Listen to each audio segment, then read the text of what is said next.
was saying, just like how Xbox is making it possible to stream the game to Xbox One, the same can be done to not only the PS5, but also the PS4. Let me show you.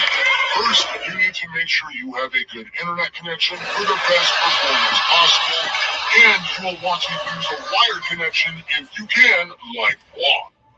Then make sure your console is up to date. Not, you will need to do this so you can download the appropriate software to make this happen. All the HDR settings because you don't want a bad looking game, and more than likely you will also need to update the controller as well. This is gonna be so much fun. It's gonna be so much fun.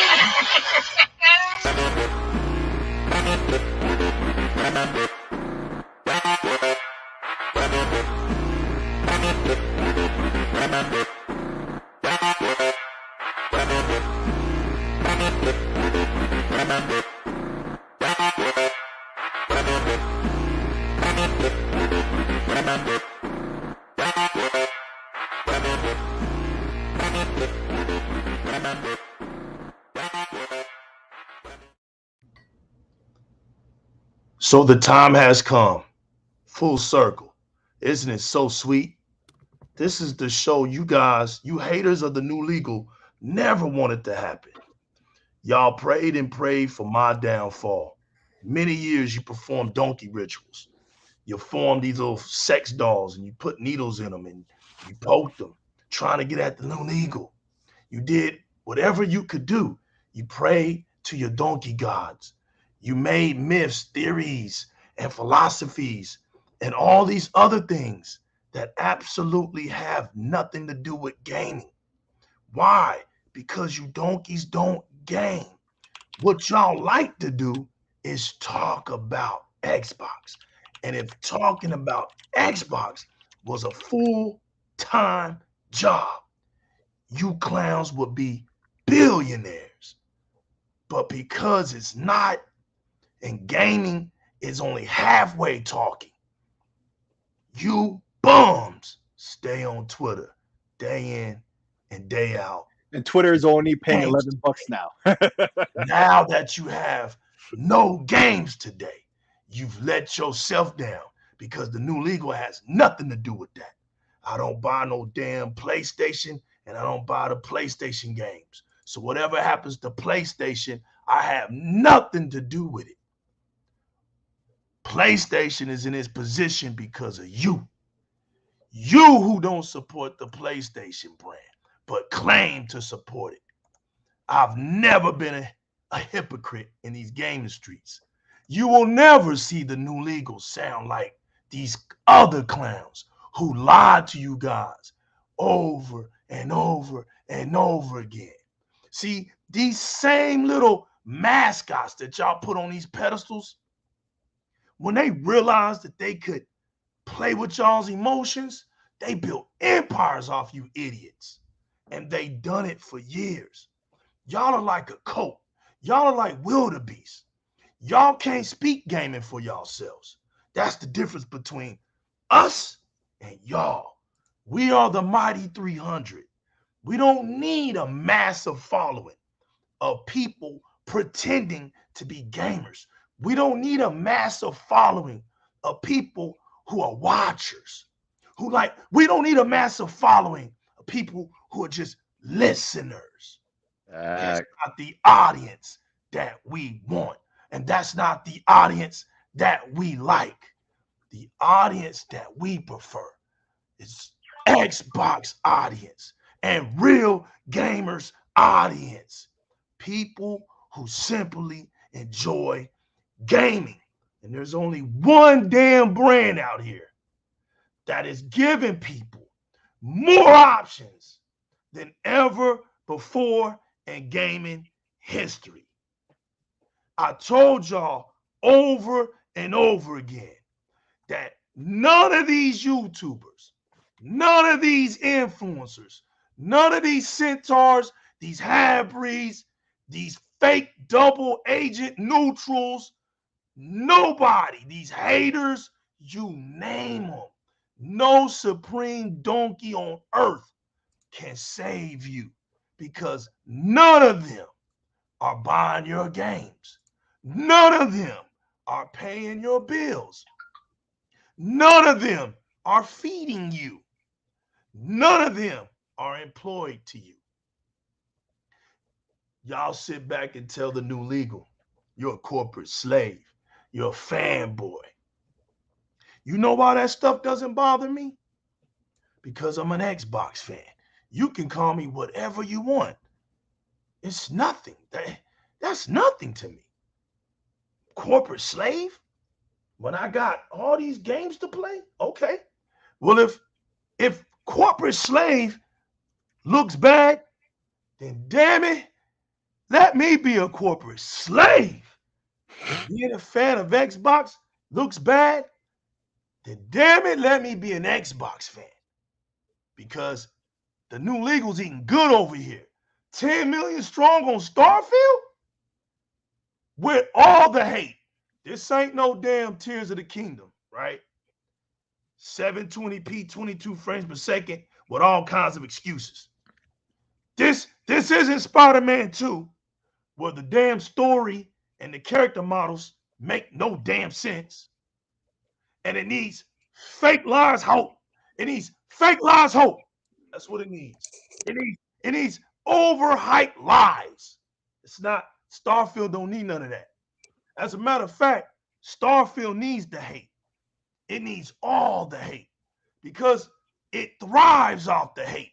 The more you hate on Starfield, the more Starfield grows. Now that you've come to my world now, all you donkeys, I put all of y'all behind the fence now. You in my world now. Mr. Big Bank takes Little Bank. Mr. They will all fail you. Mr. One day, no matter where you look, no matter what you see, when they mention gaming, they're going to have to mention Xbox. They already do. Look at y'all today. Look at y'all today. And it's going to get deep today because I got all my receipts. When y'all laughed at me, I laughed at y'all. I looked y'all dead in y'all's faces and made shows and said, you know what? Y'all know just like I know. Them leather steers for them horses is going to wear out. Those wooden chariot wheels that y'all riding on, it's going to wear out. Y'all knew one day that chariot was going to crumble, realists. I knew it was going to crumble. We just had to wait on it. We listened to all these fakers out here, laughed at them. Shout outs to my man, Mr. Keeman, because I didn't shout him out last show. My big brother got on me. D-Town in the building. Shout outs other Zinc in the building. Thanks for coming, man. The B Congo. Shout outs to you. Dia, my princess, my queen. Shout outs to you. I go by the name of the new legal. This is Di-RRec Gaming. These are my 300. Six Slayer, the realest one. Games Heroes, Resident O, and Spartan 117. We here. Shout outs to our other player from the Himalayas, Fire Boss in the building. Y'all is about to get stupid tonight. Zeke, I got you. Zeke, I'm about to make people cry today. Zeke, everybody lied to these donkeys because it's easy to lie to them. You ain't got to tell them the truth. All you got to do is tickle me Elmo. You really don't have to say anything. They lie for themselves. Facts. Look at everybody out here lying to these gamers. Look how they knick-knack paddywhack them. I told y'all. Y'all like that tickle me Elmo stuff? This ain't the show for you. You like that knick-knack paddywhack, give a dog a bone show? This ain't the show for you. You want to hate on Xbox? This ain't the show for you. Lo and behold, man, there's a Castlevania coming our way. Damn. Look, what was it? Elder Scrolls? Elder Scrolls 6. What? Of course, you already knew. Exclusive? Exclusive. What? Exclusive. everything What, in you that thought any different? exclusive. No, for real. 10 million strong on Starfield? Man, let's get this show started. I got 4 mics, 6 Slayer. It was just a week ago that you was talking about these damn controllers, right? The Xbox community didn't want the haptic feedbacks and all this stuff, right? Mm-hmm. You were standing alone on the show, going off. Elaborate. From the beginning, bro. My brother. From the beginning, bro. From the Let's beginning. start from the beginning. The Book of X is open. Y'all are welcome. Y'all I told you. are welcome. I told y'all they will all fail you. Let's go, baby. Well, I told you, first and foremost, thank you to Smitty Smith for that gold leaf edition, custom autograph copy of that Book of X, right? And yo, from the beginning, right? From the beginning when myself and Legal linked up, pause, right? And we've been doing podcasts together. I've been trying to break down, you know, a lot of these technologies, you know, into simple logic. And we'll get into more of that later on. But let me be a little bit petty to my own, the Xbox community. I told you so. I told you. Y'all were a little too petty about the DualSense and its feature set when Phil Spencer himself asked about it. He asked us about it, what we thought. We saw the DualSense and the poor performance and battery life and, you know, the gears failing and all of that. And you saw that and you said you don't want that for Xbox. That I understand. But if you really thought that Microsoft was going to implement the same technologies as poorly as Sony, like, duh. Do you understand me now? Do you hear me now? Do you comprehend what I've been trying to tell y'all? Y'all need to stay more focused, more logic, less emotions. Xbox was the only manufacturer out here without these feature sets, without the gyro and, you know, the haptics. Now we know that's coming, right? And a couple other features for, you know, from other luminaries within the technology realm, like with the Stadia controllers, how they have Wi-Fi and they're directly linked to your Wi-Fi connection instead of being linked to your system for that extra hop. Because, you know, with the cloud, the lag is important. Any technique you can use to reduce that lag is important, right? Well, boom. I've been talking about this with Tech and Realist every Thursday. Last week, Thursday, I mentioned, yo, these Xbox controllers, the ones that are packaged with the Series X and the S, are half a step above what's even in the Elite 2, because Elite 2 came out before this generation began. So, and I'm not just talking about the screenshot button. I'm talking about more minor things in there. And I always wanted an Elite, or at least a controller that had all the features in one.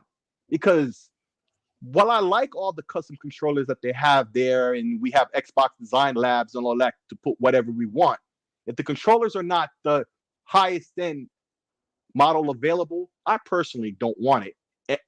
And I want to see that playing field leveled. And so now we have that, right?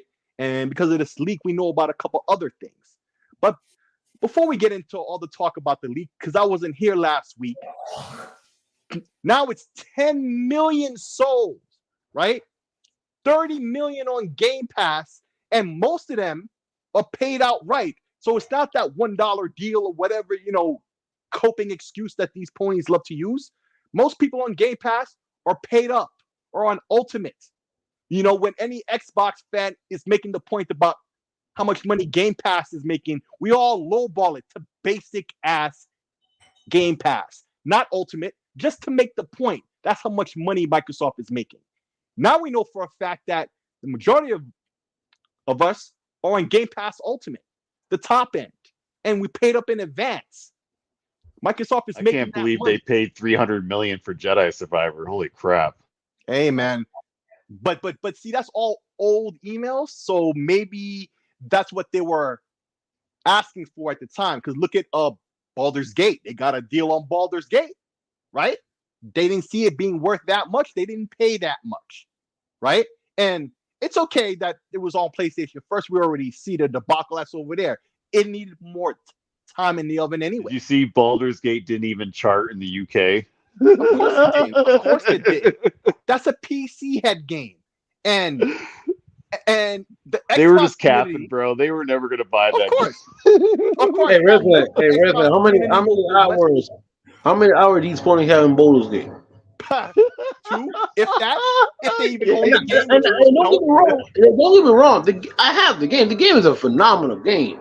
But I said it again, nobody's not playing that game on consoles, dude. Yeah. Like, yeah, it's a PC game. Like, it's not meant It for always consoles. has been. Yeah. Yeah, it's Dungeons and Dragons. Game Heroes. It's called a CRPG for a reason. Yeah. That game peaked on Steam. Peaked on. So- Okay. Yeah, so this is the thing, man. We're gonna laugh at these ponies for what we already knew. We knew they were gonna play it. Now, I ask y'all to be careful about how y'all gonna play it because nobody on Xbox playing that either.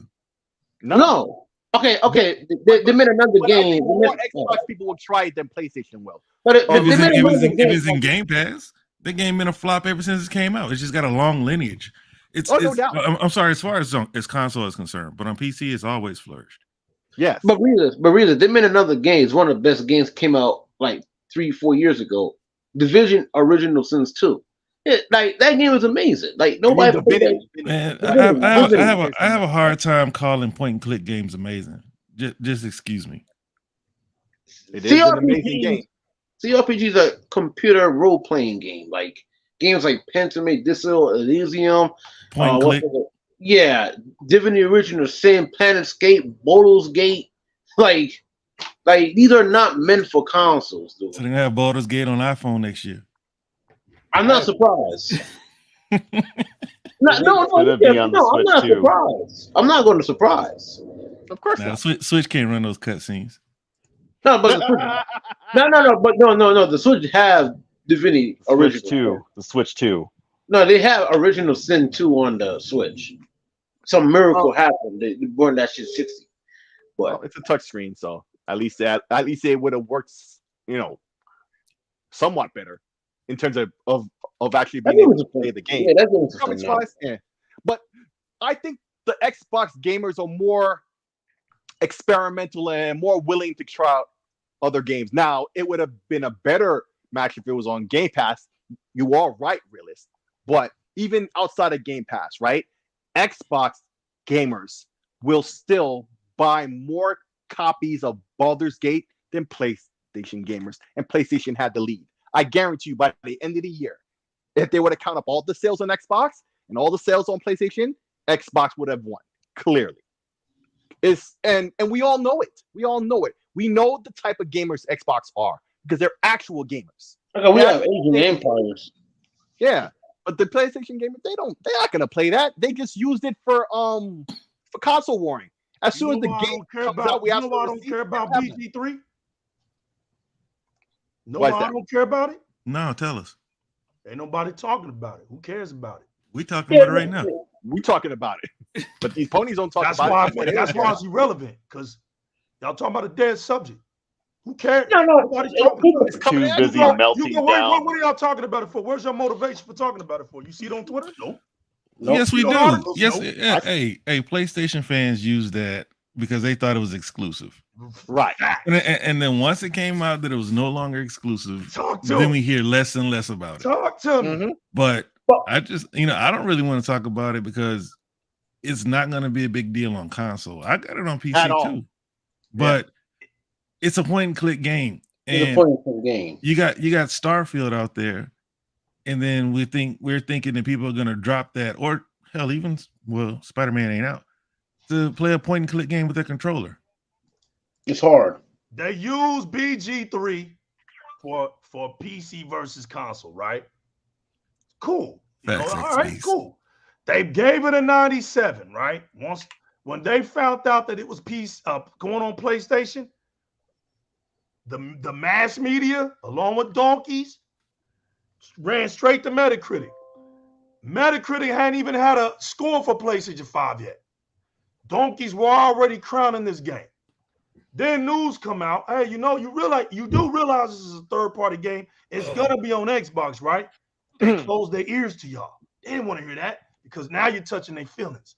They just want to, they block out reality, right? So they blocking out that reality, blocked it out for months, right? Yeah, they put their hands over because here's what they were betting on. Here's what they was betting on, y'all. BG3 ain't gonna come out for Xbox this year anyway, so blah blah blah. I don't hear them, right? Yep.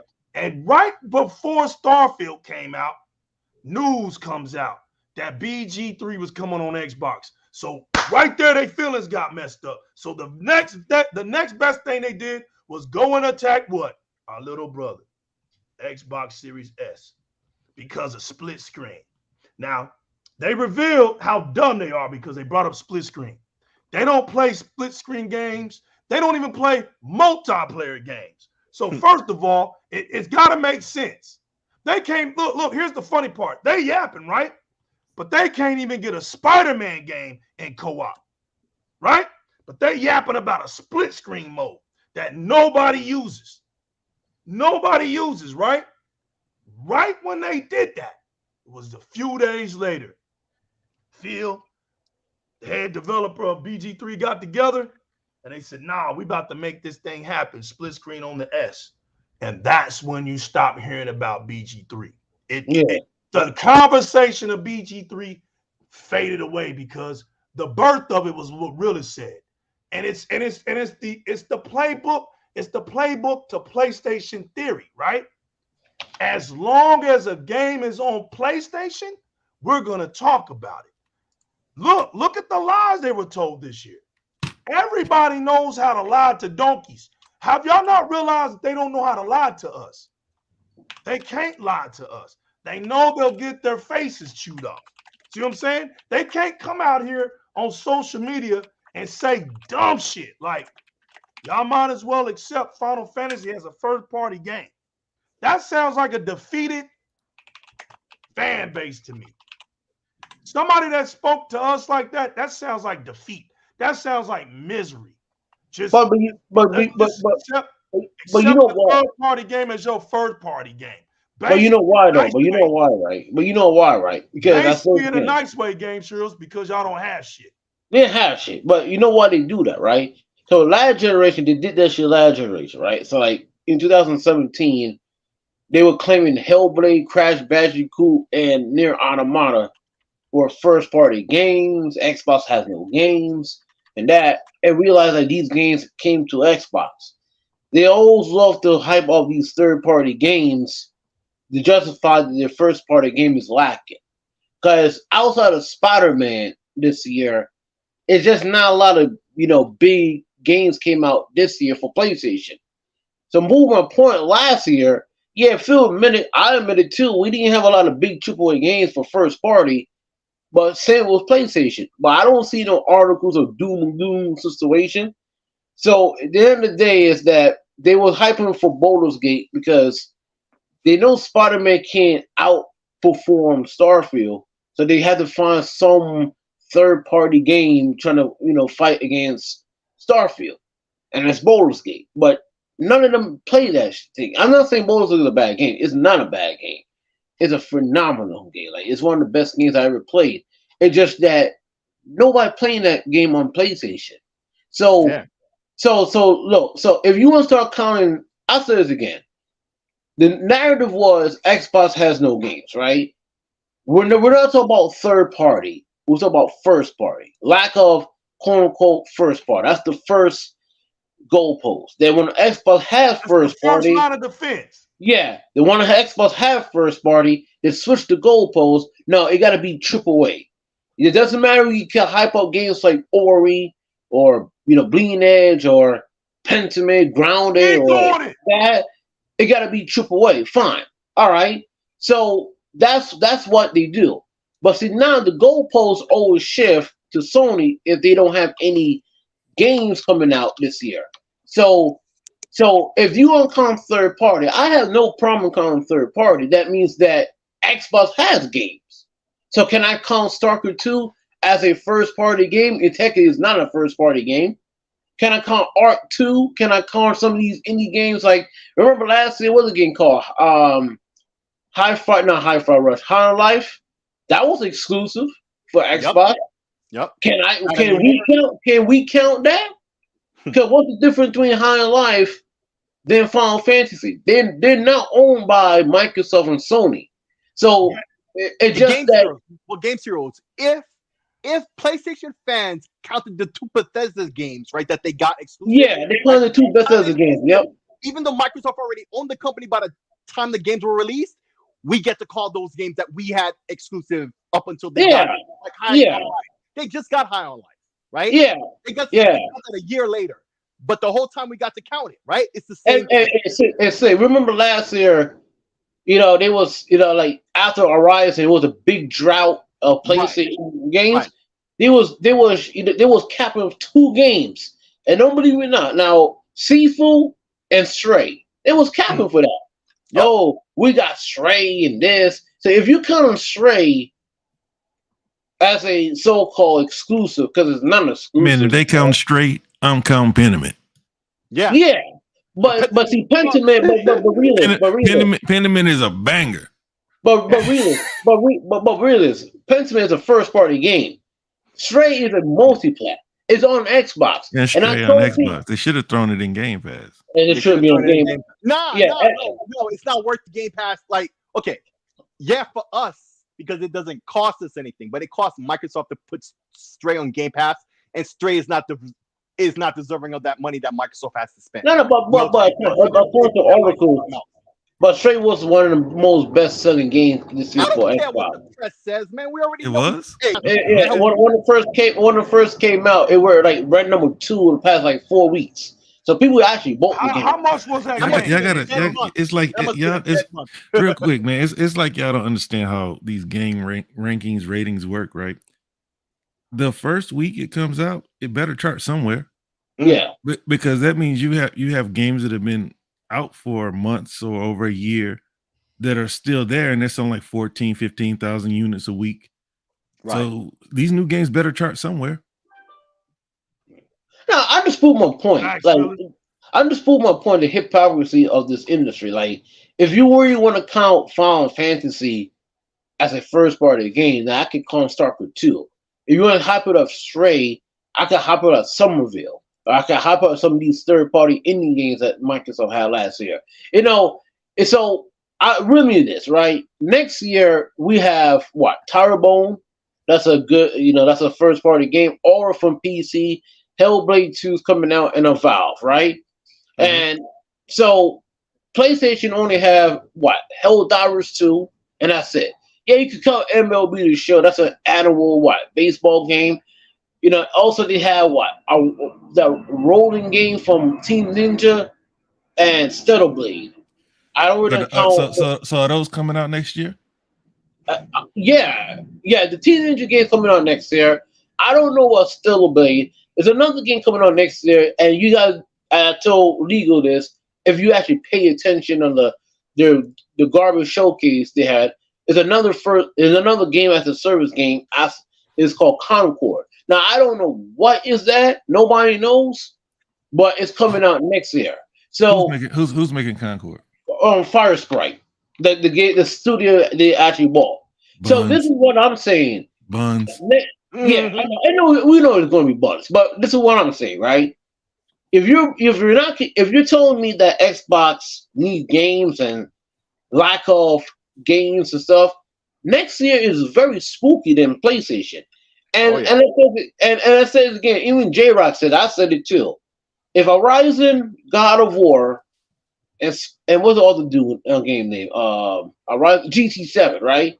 If these 3 games never got delayed in 2021 or 21, right? Yeah, 21. What the hell you played last year? Yep, and this year had nothing. Now you can sit down with the Xbox side. And Starfield got delayed in Redfall. We still had games this year. We have Asian Empires. We have Forza Motorsport. That never got delayed. And Sony, Microsoft could actually delay Pentiment and put it this year and ground it and try to make up the lack of 2023 and move forward we have in 2024. But Game Heroes, this is why every time I see an Xbox fan or halfway Xbox fan, half breed like Lee will call them, say how Sony has this great lineup, They don't Like have a great Sony, lineup. Sony has never had a great lineup. They never did. What they're about to do now is what they've always done, which is they have these gaps between their games. These movie games take a long time to make, and they'll fill in the gaps with a third party and promote it like it's theirs. Yes. But now it's being highlighted because Xbox, and this is what I said before this generation started. I said the things that Sony got away with in the past, they're not going to get away with it this generation. Nope. So now these weaknesses are being highlighted. They're about to be exploited because Xbox is coming with first party offerings in addition to the timed exclusives from others, third party, second parties, or whatever. Mm-hmm. Now we're looking at PlayStation for what they are, because in the past we would say, or not we, but they would say Rise of the Ronin. What's that other game that they got coming? Okay. Yeah, Concord. No. I'm not talking about the games that are first party. We would talk the media, content creators. Everybody would talk about. No, dude, you're not listening. People would talk about games like Phantom Blade and Rise of the Ronin as if they were first party games, and if Sony was bringing this great exclusive offering. No, they were paying for them. Mm-hmm. Now Microsoft is bringing their first party offering, and it's out doing their first party and all the time exclusivity deals they can do. Because right now, at this point, the only company the only big AAA companies that are doing time exclusive deals are Square.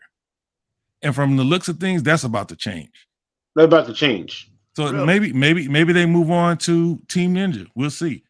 That's right, really. But see that's a second party Sony published game as well as Phantom Blade. That's correct. Going back to what Games Hero said, right, Realist? They put all that weight on Xbox, right, Games? Yeah, they did. And I didn't like it. Xbox ain't got no games, right? We got all of that, right? They were sticking to that. They thought that was going to stick for too long. But we knew they wasn't buying games. See, we just knew they wasn't buying games. So at some point, we were just like, F what you talking about. At some point, the rubber's got to meet the road. Just sitting here. Let them yap. Because when that game comes out, we know they ain't buy them games. It's going to flop. Yeah, hold on, Games. I got a point to prove that you skipped over because you was on it, but you missed this pivotal fact. Remember when Xbox started doing what it was supposed to do in their eyes, right? In the fakery eyes, they needed to have dates. Why? See, y'all gotta understand something. They were scared. You know how people are scary and they really don't want to be surprised, so they try to make an answer come. They wanted Microsoft to give them an answer so they could get prepared for their fear. That's what they were doing, Game Serials, when they were mid last year when they were trying to talk about how many games Xbox needs to have. And who are you who don't make video games to tell a $2 trillion company how many video games it needs to have, stacking up against a company who blocks games and delays games? That's the first thing, right? They're trying to control the conversation. Joke. That's why. That was the first joke. We knew that was blasphemy right then and there, right? So when they knew, we better stack up all these rules and regulations for Microsoft, because if Microsoft doesn't do just one of these, I remember y'all used to listen. Y'all remember that thing? Microsoft basically has to be perfect. Remember, any little thing that Microsoft doesn't do, the gaming media is gonna crucify them, right? They gotta have the perfect show.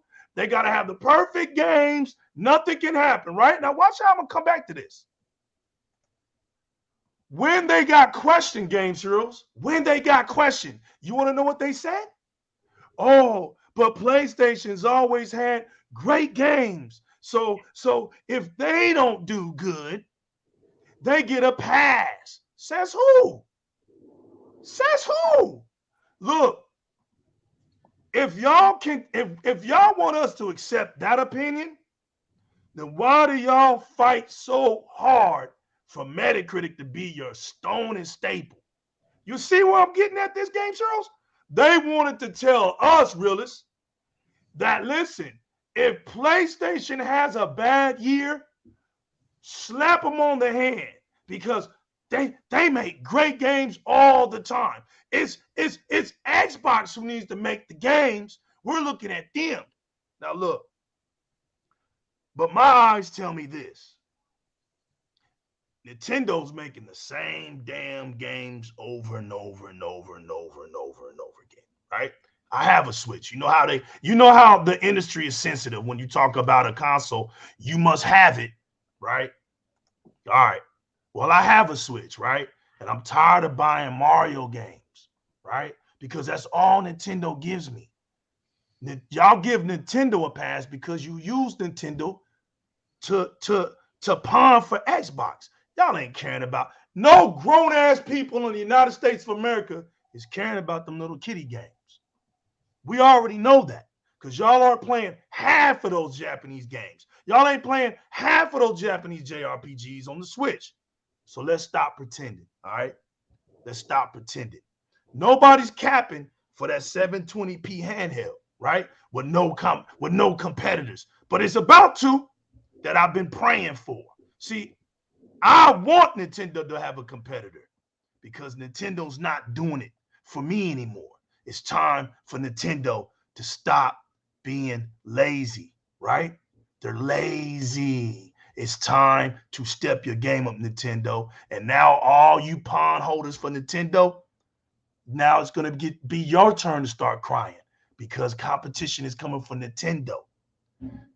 Y'all made excuses for PlayStation. It showed me a weakness. Why would you make excuses for the number one gaming brand in the world? Why would the number one gaming brand in the world need excuses? Because it's weak. Y'all don't like to be told that. When we say it's weak, your comeback is, well, we sell more consoles than y'all. True. I've never said that the PlayStation console don't outsell Xbox. Give you that. But what it don't do, it don't provide those games that last. It don't have multiplayer games. So it goes back to what Realist said a long time ago. Show me a development team, a Sony development team that's got a library. Name us. What does Naughty Dog got? Uncharted, The Last of Us 2. Okay. What does Sucker Punch got? Ghost of Tsushima. What else does Sucker Punch have? What does Insomniac got? Ratchet and Clank. It says library. If you want to talk about library, Ratchet and Clank. All right. You got Guerrilla Games. What they got? Aloy. Where's your mirage of diversity within these studios? They're nowhere to be found. And y'all just keep trying to act like PlayStation has these games when we knew they never had these games. When we knew that PlayStation was delaying these games. We knew all of these gimmicks. But we were questioning things like, why come we can't get these games? I remember people would always be like, why are we not getting these games? It's because you support a scary company. Sony is petrified over Microsoft because big bank takes little bank. We saw the crying in court. We seen the crying in court, right? So it's no wonder that from the top down, if they crying, you guys are crying. You reflect your leadership. They cry, y'all cry, right? Y'all don't like Xbox, but as soon as Xbox gets a game, y'all want that game. But when y'all get a game, y'all tell us to buy a PlayStation. Now let's get to this console. Yo, realist. You know, I'm sorry, not realist. Legal. The one thing I want to say though, Games was alluding to this earlier too, and you just hit this point too. Like, as soon as you put the shoe on the other foot, you see it don't fit. Right. In all aspects, every criticism that you addressed, right? As soon as you put it onto PlayStation, you see where it really fits. Right? Because it doesn't fit for Xbox. Xbox has games. PlayStation doesn't. That's a fact now. Okay? Like, the roadmap for PlayStation next year is looking really bad. The roadmap for Xbox next year is ridiculous. Ridiculous. This year was a slow year in terms of the Xbox, like, first party. I mean, better than last year, but it's slow in comparison to what's going to happen next year, right? And there's already too much to play with Starfield alone. Right? It's ridiculous. Like hey, was saying before. Hey, just keep an eye on next year, man. Even Phil said there's more games it wasn't even announced. There's games that weren't even announced that we don't But even know about. but I told people on Twitter like, look, Microsoft don't care about AAA or double A, right? They want to continue to make small games and big games. Like we have Hi-Fi Rush, then we have a game like Starfield. So they're gonna continue to experiment more games like Towerbone. That looks really good. Then don't surprise Gear 6 comes out next year. They have so many games like double A and triple A together. Like they're gonna make these studios work. All right, they're not gonna sit down like, okay, you're gonna make one triple A game every 4 or 5 or every 6 years like Sony does. They're gonna continue to make different type of games because I said this again, they have a subscription service, right? One thing about a subscription service, they gotta make these games every quarter or every time to let people go into subscription service. They can't make the same game like Sony making like these third person over the shoulder games. That's why you have to have a plethora of content because all the subscription services, like there's a lot of people, Netflix and Hulu, like they'll. Okay, I'm gonna give you an example. I'm gonna give you an example. You interrupted me first, so hang on a second. But like, you can have these subscription services, but if they don't provide you with new, fresh content, eventually people won't subscribe until they see this content again. So they'll lapse on their subscription and wait it out. When on Xbox with Game Pass, there's such a deluge of games already, right? There's already so much, and it's varied. It's not just all racing games or all FPS or all RPGs. We just got another one, Liza P. I'm not a Souls player, Realist isn't either. Actually, even though he's tried more than me, right? And maybe some of you are, it doesn't even matter, right? But it may not be for us, but it's for other people, right? The PlayStation fans don't even talk about Liza P. Why? The only reason they don't is because it's on Game Pass. They already know it's not a talking point for them already, so they don't even mention it. It doesn't even matter if we like it or care about it. It's already a non-talking point, right? It's already something they can't say to us, right? And that's the situation with PlayStation now. They can't tell us nothing. Right now, they really need to worry about their own issues because their issues are piling up. It's starting to be a real problem for them. And the hole is getting deeper and deeper and deeper. And these ponies make it seem worse than it really is. And it's horrible, right? But the more they talk, it's like putting gasoline on a raging fire. They're making it worse. And it's already super bad. So, bro, we should just move on to the these consoles and the leak conversation because, we can sit here and talk about these morons and how they're being so contradictory all day long till we're blue in the face. We've done it for years, but there's more to talk about than this. It's for example, right? Next year they're making Flight Sim 2024. Says again, a lot of these games, even Phil said in the interview, it's kind of funny. Not every game is going to appeal to everybody, right? Yeah. They have Asian Empires. I don't play that. I ain't gonna lie. All right, so that's why they're gonna continue to experiment more different genres. Cause they have a subscription service. There's people out there actually is excited to play Flight Sim 2024. Yeah, it's not for me. I play 5 minutes for that game. Actually 5 hours, but trying to land the plane and that's it, and fly to my house. But there's people play thousands of hours of that game. So you understand, every game is not for you, man. And that's why. Yep. Games Heroes. There's a big distinction between these services. We all know where the money comes from for these companies, right? It's in the services, right? PlayStation doesn't have a strong service game. To this date, they bought it. See, this is what gets the donkeys in trouble. They contradict themselves when they throw jabs at Microsoft for buying studios, right?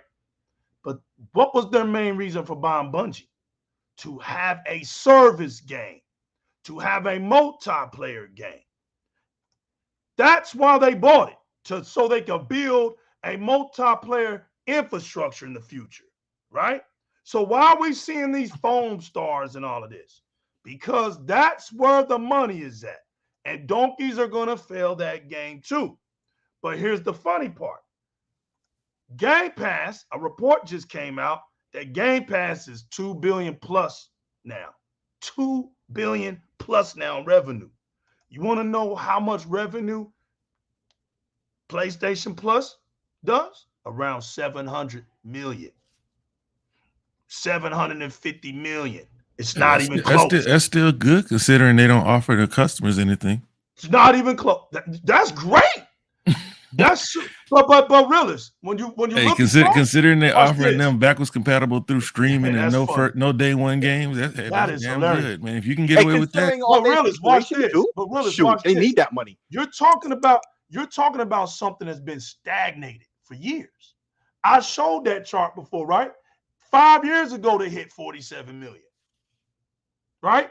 They dropped from 47 million. They'll lose 3 million people, right? And then it'll fluctuate. That's not what's happening on Game Pass. Game Pass is newer, right? So Game Pass is still steadily going up. We don't know when it's going to plateau. We know it's going to plateau, right? But right now, Game Pass is bigger than everybody because of what Realist is saying. The difference of platforms is what they're giving the gamers.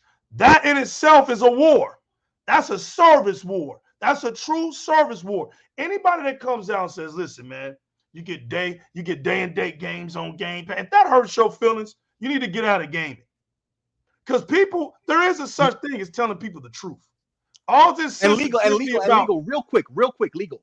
And a service war is the best type of war. Because how they compete is trying to offer the best thing to us for the best price. But that's just, that's just basic business 101, right? Basic business. That's basic, right. Exactly. But subscription services, they rely on that competition to keep them relevant.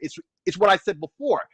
If you pay month to month and next month there's no games, you just won't use it, right? Because people do that with Netflix and Hulu all the time, right? Especially when they rising their prices with no content, right? So that's what they'll do. You see with Game Pass, they already understand that. And they stay stacked with content. With content. Watch this, Sick, right? Their jab is that look what Microsoft has to do to put games on its services. Look how much money they spend just to put games on Game Pass, right? They want you to think that devs don't really want their games on Game Pass. That's the first thing they want you to think when they but let's like wonder that, right? about all the money that Sony pays for exclusivity and all that other stuff. Exactly. Same crap, bro. But here's the funny part. Here's the funny part. Revenue, the definition of revenue is beautiful, right? Because it's what you bundled up, it's what you gathering in, right? Profit is what you make out of what you gather in, right? So overall, you can have a big. Me and Really talk about this all day. This is simple Simon stuff, right? Mm-hmm. You build you an outpost. We're gonna talk about Starfield, right? You build you an outpost, right? You put all these what they call it, resources and things inside your warehouse, right? That's revenue. So it doesn't make impact until it goes outside them doors. You can stack all day, right? You can prepare what you want all day long. You can fill up your garage all day long, right? But if you ain't selling that stuff and making a profit off of it, doesn't matter how much you build. So when you look at what Microsoft has put inside that storage, right? $2 billion. Y'all follow me? Sick, you follow me, right? They put $2 billion in that shed. They're buying games for $12 million. Look how stupid this is, Realist and Sick, and games and Resident and Spartan and Chit Chat. You got $2 billion, right? And you going out here getting about 13 games to put on your Game Pass, and you're shelling out 7 million here, 12 million here, 13 million here. You see how dumb they sound, bro? Do you see why I don't waste my time with donkeys? 12 $12 million is 2,000. nothing Who to a cares? person who has $2 billion. Right. See how stupid this is? So Right. this It's is like why they're constantly 2,000 losing. million. Right, because the fear. See, donkeys don't like truth. This stuff that's going on, right? All this kumbaya talking now is because these idiots out here that built empires off of these emotional donkeys and wildebeests and centaurs, right? And half-breeds, right? They can't play Xbox games. They know. Gaming is about being in the discussion, right? Me and Sick, we talk about this all the time. When we were kids, realists, game serials, where did we go, resident? When we wanted to talk about video games, even when we was in school, we couldn't do it in class because we get in trouble. So we waited till we was at recess, and then we waited till we got out of school and we played in the parks. And we waited when it was lunchtime. That's when we talked about games. Me and Realists was just talking about it, man, about being glad we didn't grow up in this dumb, stupid-ass era of gaming. Realists could have had a Sega Genesis. I could have had a Nintendo, right? Realists could hate Nintendo. But Realists knew when he came over to spend a night at my crib, we was going to play Nintendo. Guess what Realists was playing? Nintendo. But this is how Realists would be talking to me. Man, legal man, on my Sega Genesis, boy, when I be on this mission, I could do this and I could do that. I can't do this on Nintendo. That's what the gaming discussions. It was always about what something could not do. Now, mind you, and this is what they never know, right? They've never known this culture right here that existed. The beautiful thing about our era was competition was for all. What do you mean, legal? What do you mean? Nintendo had Double Dragon. Sega had Double Dragon. You just let them do what they did, and at the end, the results speak for themselves. Sega gave you the double co-op, the arcade style feel. Nintendo gave you that single player feel of Double Dragon. That didn't make no sense. When I look back, that's what I see today. I see games that are being made by PlayStation that make absolutely no damn sense at all. Not a lick of sense, right? But I see baby Xbox steps. making A games. perfect example. I'm gonna give you an example with baby steps, real quick, right? Your baby steps at the beginning of the Sony, what do you call that thing? Showcase, whatever, right? It was so stupid looking. I thought it was some kind of meta commentary on walking simulators. I didn't think it was a literal walking simulator. That's how messed up it is with Sony. I thought they were joking about the whole situation, but it's the Devolver Digital. I should have known, right? But it's just ridiculous how it ends up being. It's a joke now in everything they do. Once I see something stupid, I'm like, wow. And that one game makes everything about Sony look clear, right? Like the character walks up the other one, he's like, how do I get across? Oh, grapple hook, swing across. It's like, this is how the PlayStation games treat you all the time. All the time. It's just the same generic shit. It's Sesame Street over there. I just wish people would stop pretending, right? I used to play on PlayStation. I know the experience very well. I played on PlayStation at its highest peak in time when people were buying the damn console for movies, right? That was its highest peak in time. When I played those video games, it's the same experience back then that it is today. And what it is it directs you. Sony's video game experience is about directing you. It directs you all the way through the game. Look, we were just talking about this, right? Before we started the show about Starfield, right? And Realist and we were talking about the outpost. And he was making points because Realist figured it out, right? He done figured out how the outposts work. Well, I was telling him, man, I'm in Starfield, and I just went and did the Mantis mission because when I started out, I didn't do what everybody did. I went out and did resources. Realist, JyzalGaming's my witness. I had already done a resource on a planet, bro. I didn't even know what I was doing. I was just scanning. It takes you a long time. Took me 3 days to scan a damn planet. I was just out there scanning away.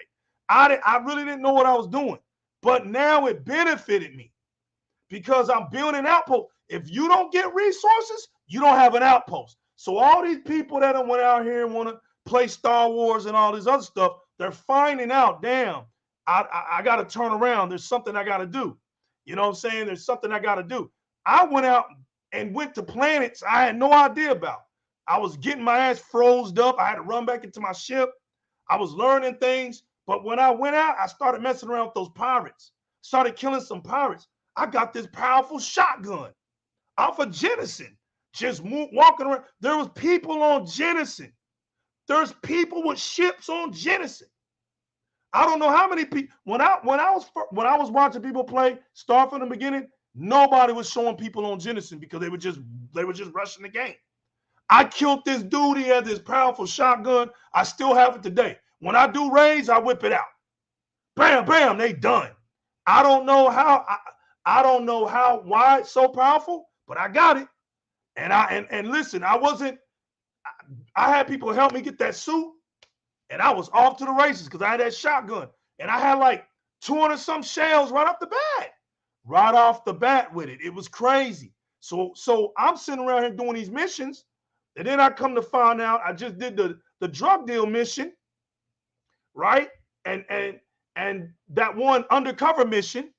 So I had to go back because I was like, man, I'm getting too far out to where I want to go back and clear out the activity missions. So I went back.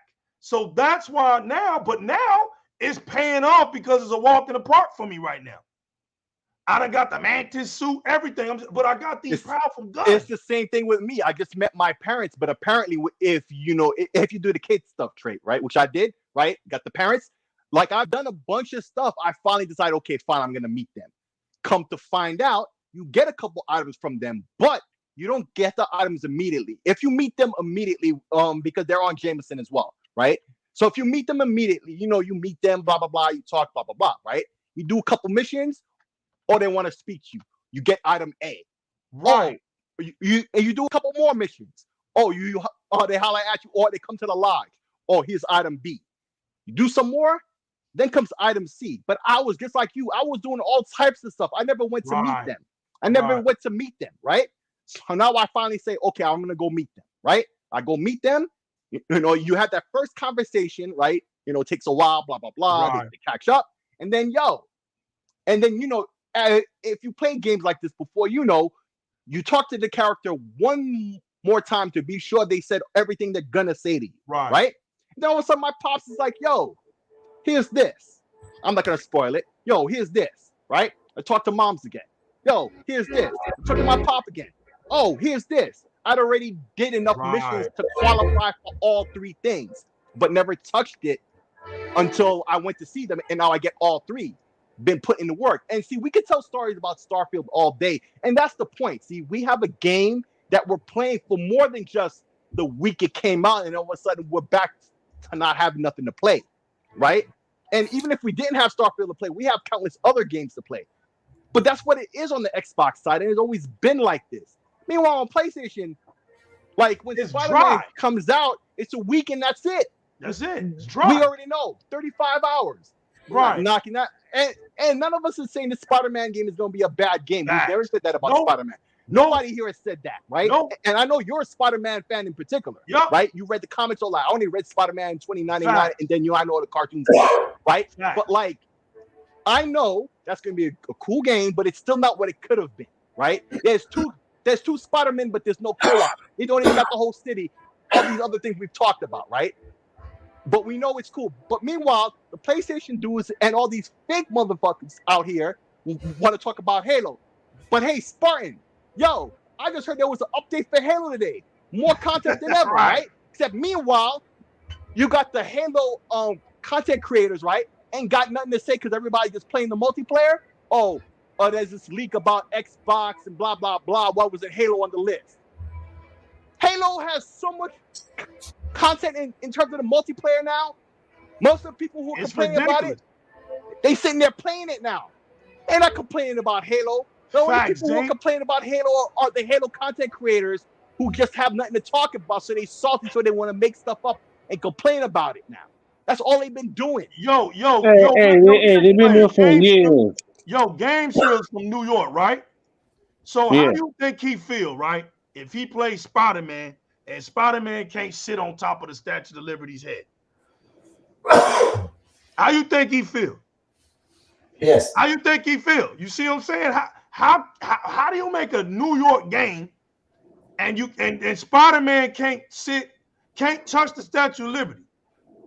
Hey, look, man, Manhattan does not represent the whole New York. Exactly. Because If you Brooklyn from in the New house. York, it really doesn't. It really doesn't. Yeah, Manhattan is where like people go, but we got Bronx, we James, got Queens. stop the borough hating. Listen, in the world, when people mention New York, the first thing they think about Statue of Liberty, bro. I'm sorry to burst your bubble. They ain't thinking about Queensbridge. They ain't thinking about no projects. They ain't thinking about no 125th and Apollo and Harlem. They're not thinking that. The natives think that because that's where they're at. But the world looking at two things. I'm going to tell you what they are. The Empire State Building and Statue of Liberty. That's what they looking at. You put a Spider-Man game that's been out 3 times and Spider-Man can't touch that damn statue, bro? That's an L. That's an automatic L, bro. And it's right next to Manhattan, which they had from day one. So why y'all missing that? The iconic thing, bro. That's the like. Okay, right, all the roads not being exactly. Messed up, but the iconic part, you right about. Hey, don't worry. They put Long Island City in there. Yeah, we down bad. Hey, we down bad. Hey, we down bad. They put Long Island City in there. Hey. They took yo games. What's that historical site that they? That's right. What's that? Crosby building. Crosby's building. Yeah, man. They ain't even in the game. Yeah, there's licensing issues. Yeah. Ain't no damn license. You can't pay for the license. Yeah, that's understandable. I listen. I'm not. Just pay for the license. Who cares? I don't know. I don't know what it is. I'm not giving a pass for that. Nah. After balls. No, take this L. I don't know. Exactly. I'm not giving a pass for that. Just pay for the license. Yeah, bro. Take the L. I ain't gonna be. It's an L. But you're just not gonna beat them up about it. I get it. It's an L. Get the damn license and shut up. Yeah, bro. Act like what's up, swag? Act like the baller you claim to be. Do it. Like right. I can't believe we even have to ask for it. Radiance 9-6. I'm gonna get you. Listen. This is just the appetizer. I'm about to get them. Don't worry. What up, Jago?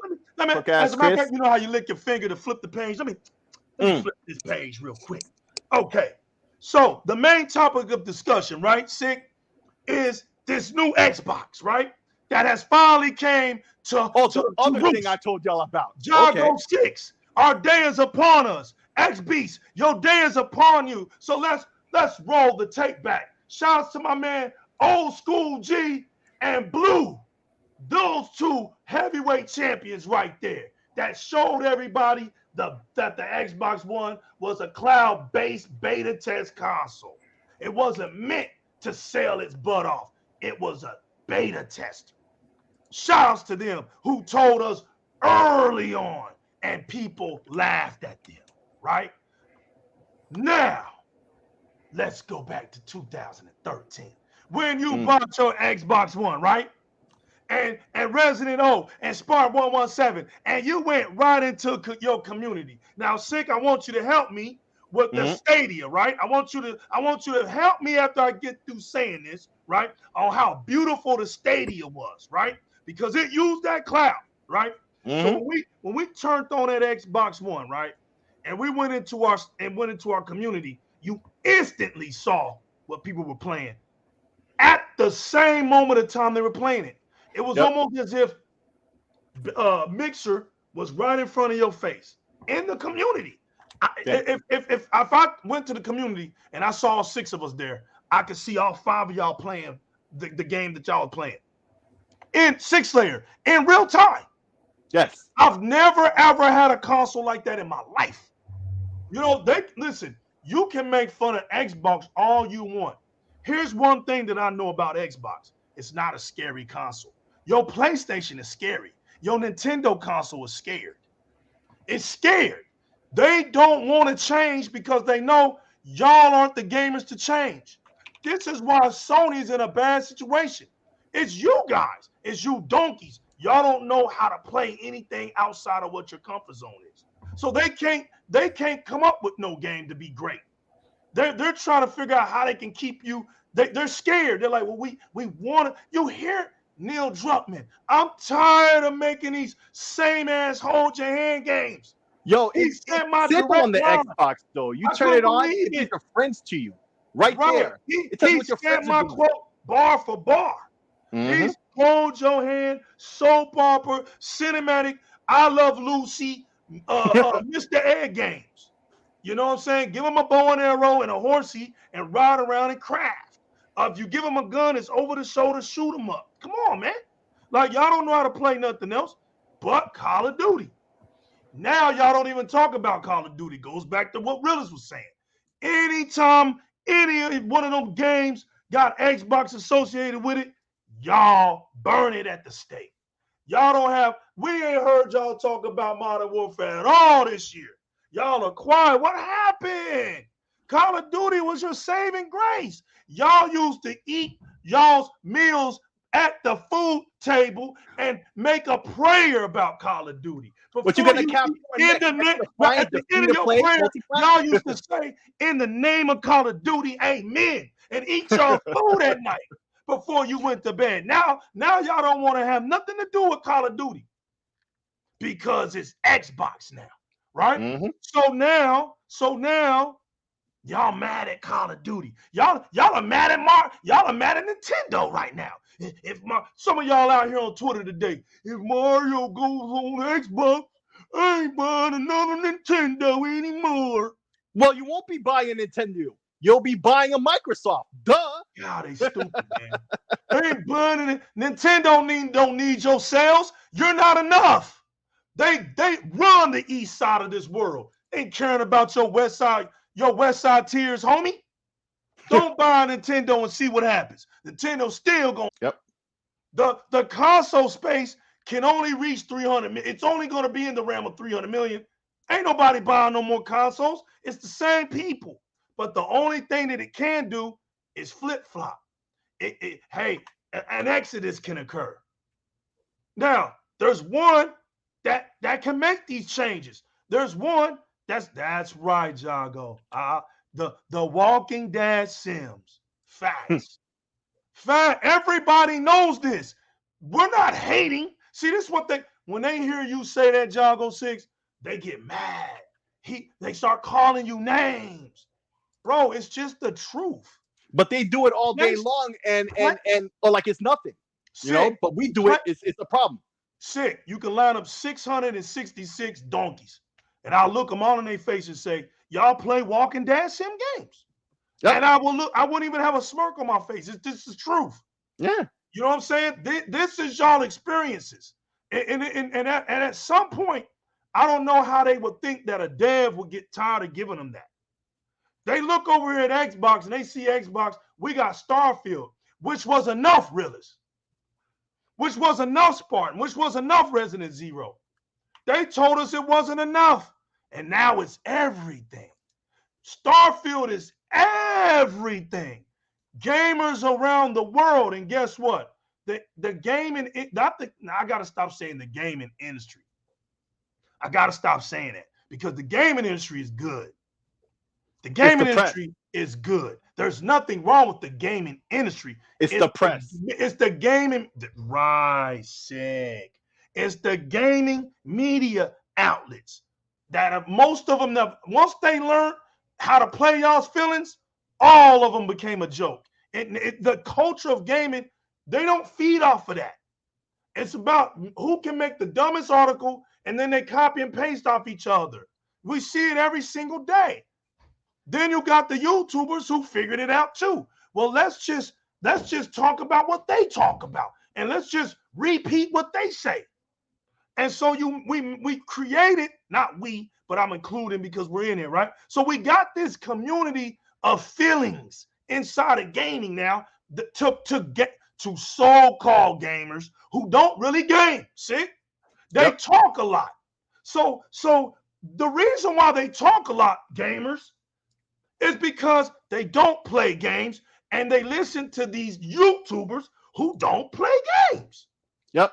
The YouTuber is not here for the culture of gaming. You got YouTubers out here want to be news editors and scientific theory artists about frame rates and want to be lawyers and want to be business experts. They want you to worry about that shit, right? Yep. Instead of the damn game, you go on YouTube right now. You seeing less and less and less reviewers, Game Heroes. It used to be when you went on YouTube, that's all you saw was a plethora of gamers with their video clips, and some of them would talk to you and give you tips and tricks. You barely see that shit anymore because they've learned, and the audience on YouTube aren't gamers. Legal, you know what the problem is? Legal, you know what the problem is now? And this has been said by a lot of people, and you see it most recently now with Twitter, right? Right. Now, what Twitter is doing is these people with their checks that they paid for, right? Now they can get paid for their clicks and views. So the more clicks and views they get, the more they get paid. So how do you get the most clicks and views? Well, we see with IGN and GameSpot and the reaction they gave to Starfield, right? They do stuff and say stuff to piss you off. And I was starting to see it all over YouTube, right? All over YouTube, I'm seeing the same thing. People who are in certain segments on YouTube, now they're lying or telling their own fan bases that they're full of crap just so they could hate watch them. They're manipulating everyone wholesale, right? But it's funny too, because all of a sudden I noticed earlier this week, a lot of these demagogues who was tricking all these people into believing them, now they post that, hey, they're getting like facts, Nene, facts, like $12 from Twitter now. When last month it was like 100 and change, which still isn't a lot, right? But even then, it just shows that it's not even worth the effort that these people are putting into it. They will do whatever to piss people off just to get the hate watch, to get the facts, the view. They just admitted it that console wars is what they aim for. Because dude, listen. Before we get I'm gonna say this one more time, right, Sid? There's nothing wrong with console wars. Console wars was never a problem, right? The new generation of gamers don't realize what a real console war is. They think it's what they see on Twitter and people bickering over consoles, right? That's not but what's funny, but what cracks me up, Sick, the ones that complain about it, they're on Twitter. Yep. You're on Twitter. You're on the platform that you're bitching about. Get your ass off of Twitter. If you don't like what you see, get your ass off that platform. Go play video games. If you're the one that's complaining about everybody talking about consoles and it's so childish, well, do Michael Jackson. Be the man in the mirror for me. Make a change. Go out there in the world and make a difference. Get out there and show people just what gaming is all about, buddy. Go do it, right? Yeah. Because every logical company knows what the real console war is. That's why they'll never address it. Because if they address the real console war, everybody will catch on, and then people won't pay attention to this foolishness. Right. Understand, foolishness sells. Dumb shit sells. That's helping byproduct. That's helping marketing. That's helping all this stuff, right? Drama sells. Yep. Console war. Controversy sells. Truest form is all about capabilities, people. It's as simple as what one can do, what the other one can't do, and that's it. There's nothing else to it. It's not you being a dumbass because you got a PlayStation and you ain't bought one and you're missing out and you're dumb because you got it. That's not the console wars. That's idiocy. That's being an idiot. That's just being dumb. So because that's just being dumb, right, y'all? They came up with these words called fanboys and all of this stuff because they're scared. These people are scared. Notice the ones that talk the most dumb shit block the most people on Twitter. Yep. So I don't take nobody serious if you out here want people to hear your dumb shit, But when you come to the open platform, you make an assessment. You're making it your will and your duty to block people. You pay attention to those who have sense. And before they even find out how dumb you are, you block them. This what's going on. Y'all doing y'all's research on Twitter. I'm blocking him. I see how he talks. I see how he sounds. I'm blocking him. Now, this new console coming out, right? And that bad boy is going to be killing it with cloud. Those specs, ridiculous, right? And so we tried to tell y'all that this future was coming. Y'all laughed when we talked about DiRectX. You're not laughing anymore. Remember that word, DirectX? Y'all said it would never be possible. Dumb, you're dreaming, stupid, because y'all never understood what DirectX was. First of all, DirectX is Xbox, dummy. Second, DirectX means graphics, dummy. So that's gaming. Yep. That's just gaming. That DirectX has everything to do with gaming, right? Now that you know that, if we had an Xbox, we had DirectX. We just needed the feature. That took some time. It took some time because DirectX isn't just on console. It's on PC as well. Those PC gamers ain't dissing it. It originated there. They're not dissing it. They never dissed it. It's always been there on PC. Now, cloud is what you were scared of. You love the fact that we lost our mixer. You love the fact that Xbox One didn't sell its butt off. You love that because anybody in their right mind that saw that feared it. When we was watching them games, we watched football games, and we was multitasking, playing video games and watching football games and doing Upload Studio.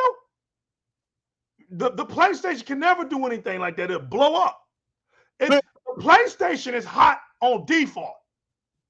PlayStation is burning up on default setting. So right out the box, right out the egg carton, it's already in a hot situation. No pun intended. Right? So if you're trying to add features to the PlayStation, that's suicide. It's poorly engineered. Right? Now I'm saying that makes them mad. Get mad. But I'm just telling you the truth. It's poorly engineered. If it wasn't poorly engineered, you wouldn't have 6 variations of it. Yep. Poorly engineered. Nothing does that. And it's engineered right. The damn Xbox Series X and S is engineered right. That's why now, Radiance 9.6 is for you. Back in March 16, 2020, the flare was shot up in the air. The warning was shot up in the air to get y'all prepared for this. Microsoft Xbox Series X performance is 25 teraflops when ray tracing. I/O rate equal to 13 Zen 2 cores, right? Y'all laughed at this. But here goes my buddy. I got to love this guy because I used to love, they got to bring this guy back. Because this guy, I would love for this guy to have a YouTube channel. This is how good he is because I studied this guy and I paid attention to him because the short period of time he graced us, he gave us a lot of information. He told us the secrets. And if you was paying attention, a donkey or any hater of Xbox couldn't faze you. That's why 1,000 of these donkeys on Twitter don't faze me because I know the truth. Here goes one of them. Xbox system architect, Andrew Goosen. I miss that guy. Andrew Goosen is a beast, and he scares donkeys. He revealed to Eurogamer's Digital Foundry. You remember that guy? Made Digital Foundry turn heads. He made Digital Foundry understand that you ain't on my level. Yep. It was beautiful to look at them dudes scratch their heads when Andrew Goosen was around, right? He made them feel stupid, and they never. He made them realize, bro, y'all down here. Y'all meant for the donkeys. That's nowadays, when they talk crap, they gotta do it low key instead of being out and out like they used to ever since, right? Yep. So he revealed to Eurogamer's Digital Foundry, and I gave y'all a mystery. You see what it said, Eurogamer. So anytime you don't understand, you looking up Eurogamer articles, that's Digital Foundry, all right? That the regular 12 T-flops figure for Xbox Series X effectively bumps to over 25 teraflops when doing ray tracing operations. Legal, you're lying. He's lying. I remember when them donkeys would say that. Y'all believe that lie? They don't believe it today. Y'all still don't believe it today, right? But y'all looking at for some motorsport. And I see that y'all quiet about that game. Now, that game said that Andrew Goosen was telling the truth. Without hardware acceleration, right? Sick, and I'm going to get them. And I'm going to jump on that right as soon as you're done. This work could have been done in the shaders. Now, that's PC talk, right?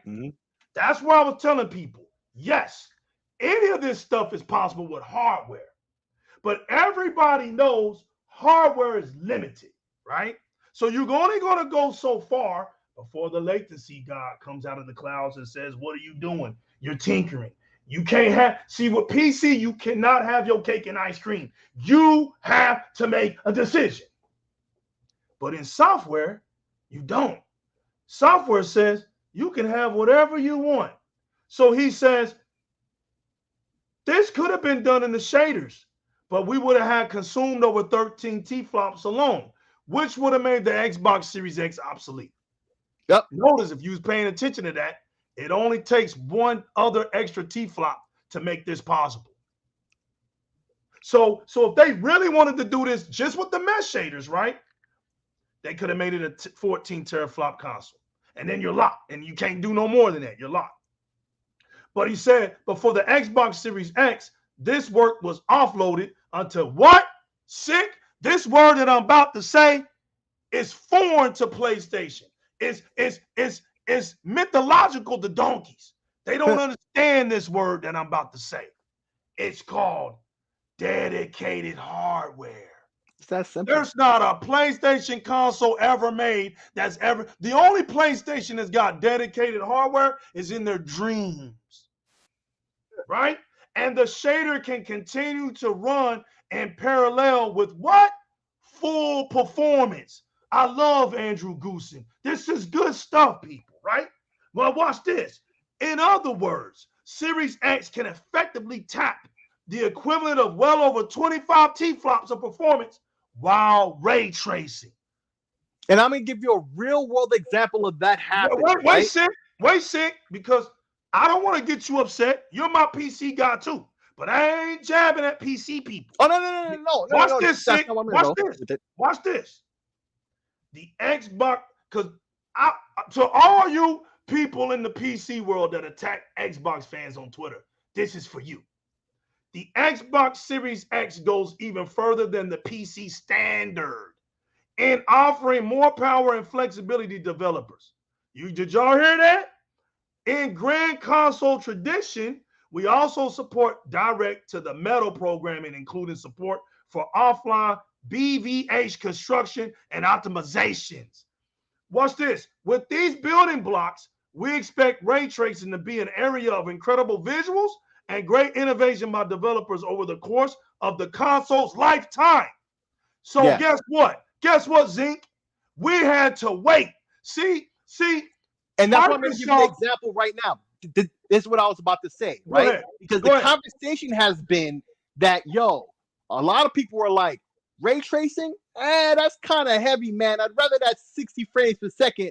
I'm going to show ray tracing. But now we have Forza doing both, and it just took some time.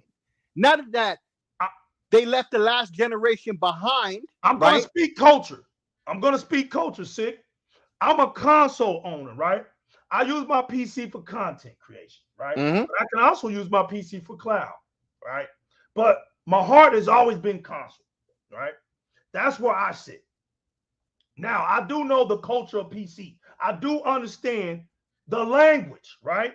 And the language is this, right? When I get through reading this, the Xbox Series X, right, is also overpowering. Now, Zink, they don't like to hear this, right?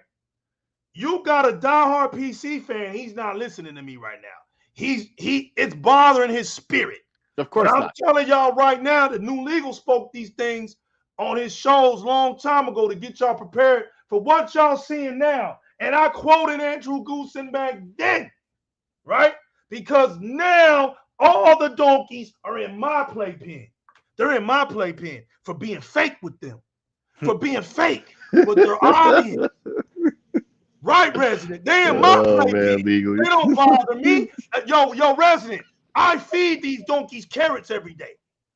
Don't ever get it confused. I'm the one that feeds these I dummies love out following here, that carrot bro. They along, hate bro. me. Oh, Resident, they hate always. me, dog.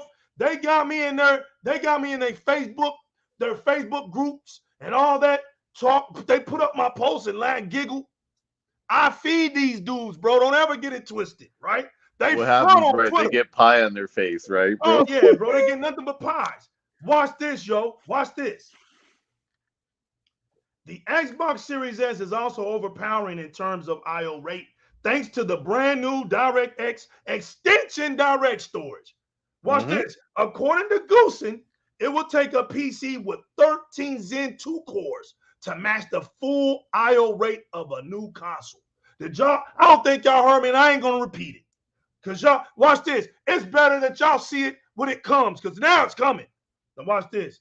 Direct storage is less latent. Oh no, Resident, I said the word latent. Because they want you to think, right, that just because you get a powerful GPU, oh, that's going to solve your problems. Well, if that was the case, right, on my last show, I told you that I was watching Alana Pierce build this beautiful PC. And I told you, man, she's got a beautiful PC. That bad boy's up on her wall. I like her colors because they were gray with grayish light, purplish lights. And guess who built it for? NVIDIA. Guess what? That bad boy had to drop down to 1440p. I'm over here. My Xbox does 4K steady. Wait a minute. What? 14. So watch this. This is what I've learned when I journeyed in the PC roads. When I used to walk on the PC roads, I learned that in the PC world, there's a lot of excuses. Zeke, I got you. Hold on. There's a lot of excuses as to why things can happen and why things can't happen. Well, it's just simple. Just be truthful, and nobody's making fun of nobody. See, when you're just truthful, walk on. Because legal ain't never said there's nothing wrong with 1440p. Y'all feel that in your hearts because you just want that damn thing to be validated for you. You just want to be I spent $3,000. So because you spent $3,000, you think that it automatically means it's better. Same with donkey mentality. PlayStation outsells Xbox. Don't mean it's better. Doesn't mean it's better. There's millions of Camrys that get bought more than damn Bugattis in the world. Hey, McDonald's sold more than Burger King. Facts, girl. Right. Example, all that stuff you're talking about right there, legal. Real quick, right? No, hold on, stick. I'm cooking. No, real quick. No, hold on. Real quick. Like 10 seconds. Yo. Go ahead. It's like this dude last week. He's like, I got a 4090. He put on a 8700. That's like a 6-year-old processor. And he's like, yo, why my game's not running? You put a 4090 on an old ass PC. You could have spent that money to buy a whole new computer. I would have played the game way better all by itself. That's the mindset of all these people. They don't know what they're talking about. So they throw money at it and they think they're better than other people. But then they do nothing. Right. Now going back to Alana Pierce's computer, right? Or her PC, her gaming PC, it's well put. That's the difference. Like what Sick was saying about that clown, it's not well put. Not at all. Her thing was like $3,000 something on the average, but it was well put. She was getting 100 frames per second on. Yo, legal. Was that the PC you asked me about? Like the specs you was asking me about last week? There you go. Bro, she overspent like $800 on the motherboard, yo. I did it. Like I was like, still. Now you see my mystery. Straight now garbage. you see my mystery. Straight garbage. I knew you. I didn't want to say nothing. I just wanted to send you things that were there, and I said, "Look, and you." That's it. Now you see my mystery. And folks, just so you understand, last week, legal asked me, "Yo, here are these specs on a PC, right? Like here are the parts, right? Tell me if these parts are good." Shows the CPU, that's good. He shows the RAM and the amount, that's good. Show me the GPU, all the parts, that's good. Up until I get to the motherboard, I'm like, what motherboard is this? I start looking around at the part, at the spec. Yo, the thing was like $800 or something, I believe, right? Compared to all the other parts that seem to be, perfectly selected. Right. This chick got an $800 motherboard that ain't leveraging no better than a $200 motherboard would have did. Yep. Right? Because all she's using it is for the game, right? So she doesn't need all them high-end server features that's on that board because it's not going to run no better. It was just like I told you with that moron with the 4090 who put a 4090 in an old-ass PC. When all that money he spent on the 4090 alone would have got him a whole PC that would have Look at Fireball's laughing. He knows what you're saying is true. I got PC dudes in this thing, man. Yo, and it's just ridiculous. Pyro MND real quick. My man, the XO1, the Xbox First Legion stomping the PS1 battle drones. Exactly, bro. It is what it is. Look, y'all, for real, it is what it is. Look, direct storage is less latent and it saves a ton of CPU, right? With the best competitive solution, we found doing decompression software to match the SSD rate would have consumed 3 Zen 2 CPU cores, right? When you add in the IO CPU overhead, that's another 2 cores. This is if you're doing PC, right? You would be having to do all this. Perfect example of that. Real quick, if you ever watch Linus Tech Tips when he's doing those big servers to keep a bunch of content, right? And it's a big server with a big, what a crazy CPU just to hold files to send it to other computers on the network, right? You need a fast processor to handle all that stuff, right? Or you could use what they use nowadays. It's basically a GPU. It's basically an NVIDIA card that they reprogram the firmware to do the processing instead. And that's what the Xbox is doing. Instead of using a CPU that's a general processor that could do whatever, right? They got a chip that's tailor-made for it, that does that and only that, but it does it way faster than anything else. And that's what direct storage is leveraging. Right. So the resulting workload, right, would have completely consumed 5 Zen 2 CPU cores, it would have eaten up to all the CPU and then some. Right. When now it only takes a 10th of a CPU core. Did y'all hear that? Radiance, did y'all hear that? It will take 5 Zen CPU cores. It only takes a 10th now. So in other words, to equal the performance of an Xbox Series X at its full I/O rate, you will need to build a PC with 13 Zen 2 cores. That's 7 cores dedicated for the game, 1 for Windows, and shell a 5 for the I/O and decompressing overhead. I don't see nobody with them. I don't see nobody on Twitter with them type of PC specs, right? Now watch this. Direct storage is coming to Windows PC too, which is great news for PC gamers as well. Did y'all hear what I just said? See, when you know the truth, Xbox they can't get to you. The new DirectX thing that was created on PC, when they Xbox got it first. There you go. Okay. So what I want to make everybody understand is this. Xbox helped PC this generation, not the other way around, right? Let's move on. Sick, because they think I'm playing with them tonight. Radiance, I got you. They think I'm playing. They think I'm playing, bro. All right. So watch this. Let's go to the community of PC, right? Ray tracing gaming PC. I would really appreciate any feedback on this build. I am willing to choose alternatives on any parts except the CPU and the GPU, right? The guy goes on and talks about it. He talks about how his CPU Intel i7-12700K, giving a good enough deal for me, I might be willing to upgrade this, right? So the GPU NVIDIA GeForce RTX 4080, which is great. I decided against the RX 79000, right? The XTX do the coin line, right? High power draw and the wonky power draw went on the desktop. I also didn't want to pay 1,000 CAD more for the MSI Supreme Liquid 4090. And it's not really worth $800 more for a different 4090, okay? Right. These are the type of things that go on and when they talk about 4K, right? Now, watch this. First, you say you want a 4K gaming PC, but you're buying a 1440p and a 1440p ultra wide. Neither of these monitors are 4K. Do you see the problem right here? Now, realist, now, Sick, this is just the truth. This is the truth. Most PC gamers are 1440p, not 4K. Second, The Hyper 212 was a good, cheap cooler 5 years ago. He says, now, sure how you managed to find one for $90. He said, I'm not sure, but you have equivalent coolers sold at 20 to 30 CAD, right? A significant better dual tower cooler sold around $40 to $60. Third, you're buying a Gen 3 SSD that's somehow more expensive than a lot of Gen 4 SSDs. 4 SSDs. Right. The guy says, fourth, there's a decently big performance gap between 12th and 13th Gen Intel. So if you can't go to a 13th Gen i7, right? He says a 13th Gen i5 probably makes more sense anyway.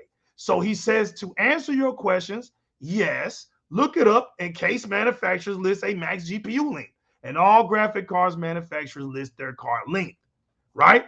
All PSU brands will list the number of cables that ship with the PSU so that you can look it up on their website, right? All these things that you got to do, right? All these things that you got to do, right? They're trying to, because what they're trying to do, they know that it's hard. This is what I want everybody to understand. And the person picked They all the know wrong that it's parts. That's what hard I was to saying to them. Look, they know that it's hard to do 4K 120 locked. They know. This is crazy. So look, when ray tracing came to PC, right? This is the culture of PC. This is what they said. Ray tracing looks great, but the trade-off is lower image quality and juddery frame rates. Tell y'all something. There's no trade-off with console. We got 2 ray tracing products in one game. And this game is 4K 60 locked. Locked. It ain't 120. Of course it's not. Because just like PC people know, ray tracing looks great, but the trade-off, always remember this, people, that games are built on PCs, right? They're transferred over to console motherboards. They're ported in, and they work with an optimization code, right? They lock it in. But everything is made off of PCs. The games ain't made on consoles. They're made on PCs. They're transferred over, right? So even Forza Motorsport has a trade-off. The trade-off is 60 frames. Yeah. Y'all see this? The trade-off is 60 frames. It used to be 30. Look at what Xbox has just done. What Xbox is telling you is that this is, now that this is about to happen, this is what's going forward. They're not doing this to make you think, oh, this is once in a lifetime experience.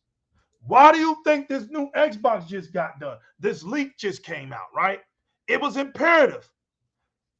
Right, the Halo ray tracing that hit. Exactly. Look how beautiful Halo is. Look, when they thought Vodka, they laughed at Halo, didn't they? They made fun of it. They said we were dumb. They were lying to us. If you thought that Halo was going to have ray tracing in it. Oh, we already know. Look at Zinc. What about Gears 5 Horde? Exactly. Think about this, y'all. And now ray tracing is about to hit Xbox like it's nothing. It's going to be on Xbox like it's nothing. Don't be surprised when that Minecraft ray tracing comes back. And these kids are playing Minecraft with ray tracing like it's nothing. I'm letting y'all know right now that the future has been exposed. Cloud is the future, like I said. I told you, donkeys, that cloud was the future. The reason why donkeys want to stay on consoles is because they fear that. They know Sony has no answer for cloud. But their comfort zone, people, is if we stay right here in the console space, it'll soothe our nightmares. Well, I just broke news to y'all that, listen, it's okay, but you got to understand that technology wins. And Microsoft is considered a big tech company. So software is king. Software is where it's going. And if you still don't get it, you're just going to be force-fed to get it. You're not going to understand why these kids around the world are playing Starfield, while nobody's talking about Spider-Man. You can't gas up Spider-Man anymore. I told y'all, I predicted Miles Morales. That damn general wanted to come and slap me from New York. Damn, Legal, you said this was going to happen. Yeah, it's easy. All you got to do is open your eyes to Sony. It's easy. I knew Miles Morales was coming around because it was cool to promote blackness at a time. Being black was an agenda in America. Can you believe it? About 5 years ago, being black was an agenda. It was cool to be black. It was a so I knew Sony was gonna. I knew Sony was gonna hop on that black train, brother. And I said, Miles Morales is coming. That's the next Spider-Man game. General was like, man, come on, man. I said, nah. It'll be another Spider-Man game. I said, nope, it's gonna be Miles Morales. Boom, next Miles Morales, dude, we gotta do a show. He couldn't even believe it. I said, bro, I told you. I said, because the goal of Spider-Man was to prostitute Peter Parker. Peter Parker had to be prostituted. I told y'all this. Because Marvel got to get their bank. Marvel has to make its money. And the way Marvel makes their money is off of Peter Parker. Yeah, and you don't mess with that mouse. That mouse wants his money. That mouse wants that money. So the deal with the Spider-Man game, yeah, it's all cool, but Marvel wants that money. Marvel's after that Spider-Man license, and they got that bad boy. You see how that ended up working? Because Sony couldn't do it. They don't. Goes back to what Rilla said.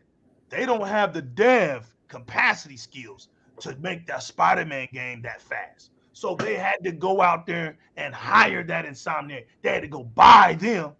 They said, the hell with this, man. We're going to go buy Insomniac and let this deal come together so we get the Spider-Man out the gate. Now Spider-Man just, look at Spider-Man 2, y'all. Look at it. The story makes no damn sense at all. No damn sense at all. Me and Fireballs was talking about this. Swinging around, whoop-de-woo. They knew that swinging around was going to be boring, Game Heroes. So what did they do? They put gliders on them. Like Spider-Man really dove off buildings and went around New York gliding around. See what I'm saying, Resident? Makes no sense. You fall into the water, you immediately come out spinning your webs. Makes no sense. It just goes to show, too, like, see, Sony is great at creating stories. That's why the Spider-Man movie was great. Across the Spider-Verse. I can't wait to see Beyond the Spider-Verse, right? Everybody can't wait. Lovely cliffhanger ending, right? Can't wait to see it. Great job, Sony. One of the best movies I've seen all year, frankly. Right? All respect due and all praise due. Y'all earned that. But when it comes to the game, I'm not saying Spider-Man 2 is a whack game either. But come on, bro. We've been talking about this for a while. But yo, man, let's talk about Spider-Man. Let's get back to it's a point that I'm making.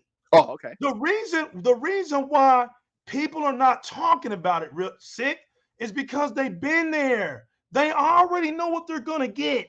That's why Starfield is blown up, because people did.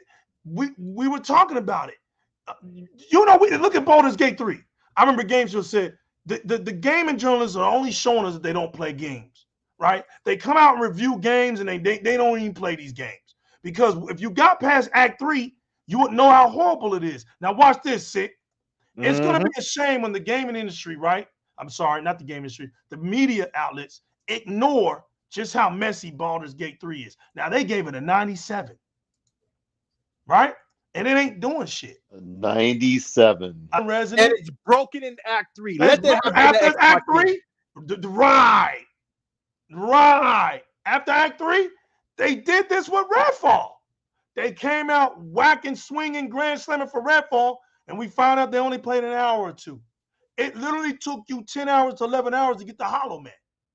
At the time, nobody even got the Hollow Man. And then we found out that was the tutorial of the game. That was to introduce you to the game.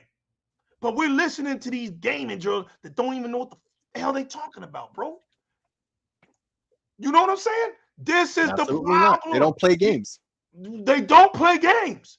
Then remember when that dude told him, you only put 10 minutes in a game and you reviewed it like you played this game? And the guy said, that's all we need to do.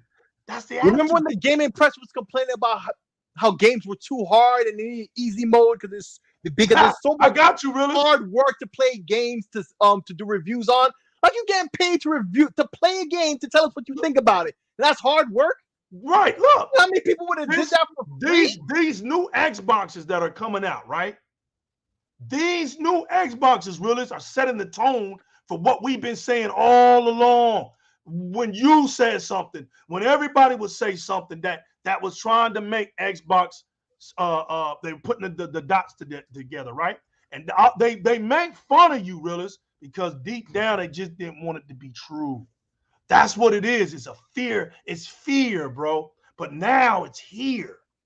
The cloud is about to run rampant, and now they have no answer for it, because you know this saying, realist. Well, you don't have to have you don't have to have an Xbox to play the game. Ha ha ha. You're right. Mm-hmm. That's gonna be the future. You're right. I don't need an Xbox. I have a high-end PC. Right. Okay, good. Well, then play it on the PC like off the Winds. Whatever. Yeah, but whenever Xbox announces that they've got a new game coming out that's a Bethesda game that Xbox didn't have any part of creating, I'm not complaining because it's not on PS5. We pay Xbox paid for the Xbox paid for it to be done. What the hell? Look, they got every pony I've ever encountered on the internet has a high-end PC. And then when the game skips, they go run to Twitter to complain about it, call Phil a liar. That's why I said, man, I'm ready to talk about Xbox and planning their world domination. But go ahead, legal, finish your goose. Come on with it, realist. Look, no, finish your goose article. Right? I ain't trying to cut you short because I already know that Xbox has the world's most powerful console. Right. Wow. Like they took it out of the headline on the website, but if you listen to Phil, he's always saying it. You look in the emails, he's always saying it. Because if you look at Phil, like he's got principles. When he first came in, he's like, first thing we need to do is we need to tackle the hardware. So what they do, they brought out the 1X. Next they started working on the software and the games lineup. Then they start buying studios. Was that 2017? So if you look at it now he knows that they have these studios, but the people expect the games. So they don't talk about it in private. You got these, people on the internet talking about Xbox has these studios, no games. Xbox knows that. And this is what I told you, legal offline. Xbox knows that they need to bring some games. Us complaining about it is not going to change anything. Right. If the games didn't come, it's for a reason. They hit a snag or, they thought it'd be better, to bring it out another time for scheduling purposes. A global goddamn pandemic wasn't enough of a reason for people. I don't know why. That too. But the people on the internet complaining about a lack of games from first party when there's so many games out there to play, that's not going to change anything. Xbox did what they could, right? And then you see the emails today, and they did the same thing that we just talked about Sony doing. They found games to put in the Game Pass to fill those gaps. And for those people that were questioning, especially on the internet, when I was saying, dude, they said they wanted 4 AAA games. I think it was somebody, maybe Game Heroes. But if you read that email today, he says, we keep talking about 4 big AAA releases, but we're going to miss the mark this year. So it's still in the plans. And I don't know, like, how people, I guess people start to believe the ponies, he didn't say that, because see what the ponies will do, they'll find one word and try to change what the entire sentence meant. But they said they're going to bring these games, and they didn't buy the studios for decorations. So I'm just waiting for these games. I want, like I said, I want to talk about that world domination, man, because they tried to buy everything. The ponies, ever since it came out, the ponies was like, well, they laughed Microsoft out of the office. Yeah, but what they did was they told Microsoft to give them more money than they knew Microsoft was willing to get up. But times have changed now. Phil said that too. But I don't think they're going after Nintendo now. But back then they were. Old talk, yeah. Because if I'm not mistaken, Activision is worth the same amount of money than Nintendo is. I can look that up right now. I'm pretty sure. Actually, Activision have more money than Nintendo and Sony. I don't know. Well, I'm just saying, when it comes to making a purchase, Sony is worth like over $100 billion, and Activision was worth $100 billion before the codec stuff came out. Yeah, and then Nintendo was last time I looked, they were sitting around 80 billion. Yeah. So I mean, if they really wanted Nintendo and Nintendo wanted to sell, it's a done data.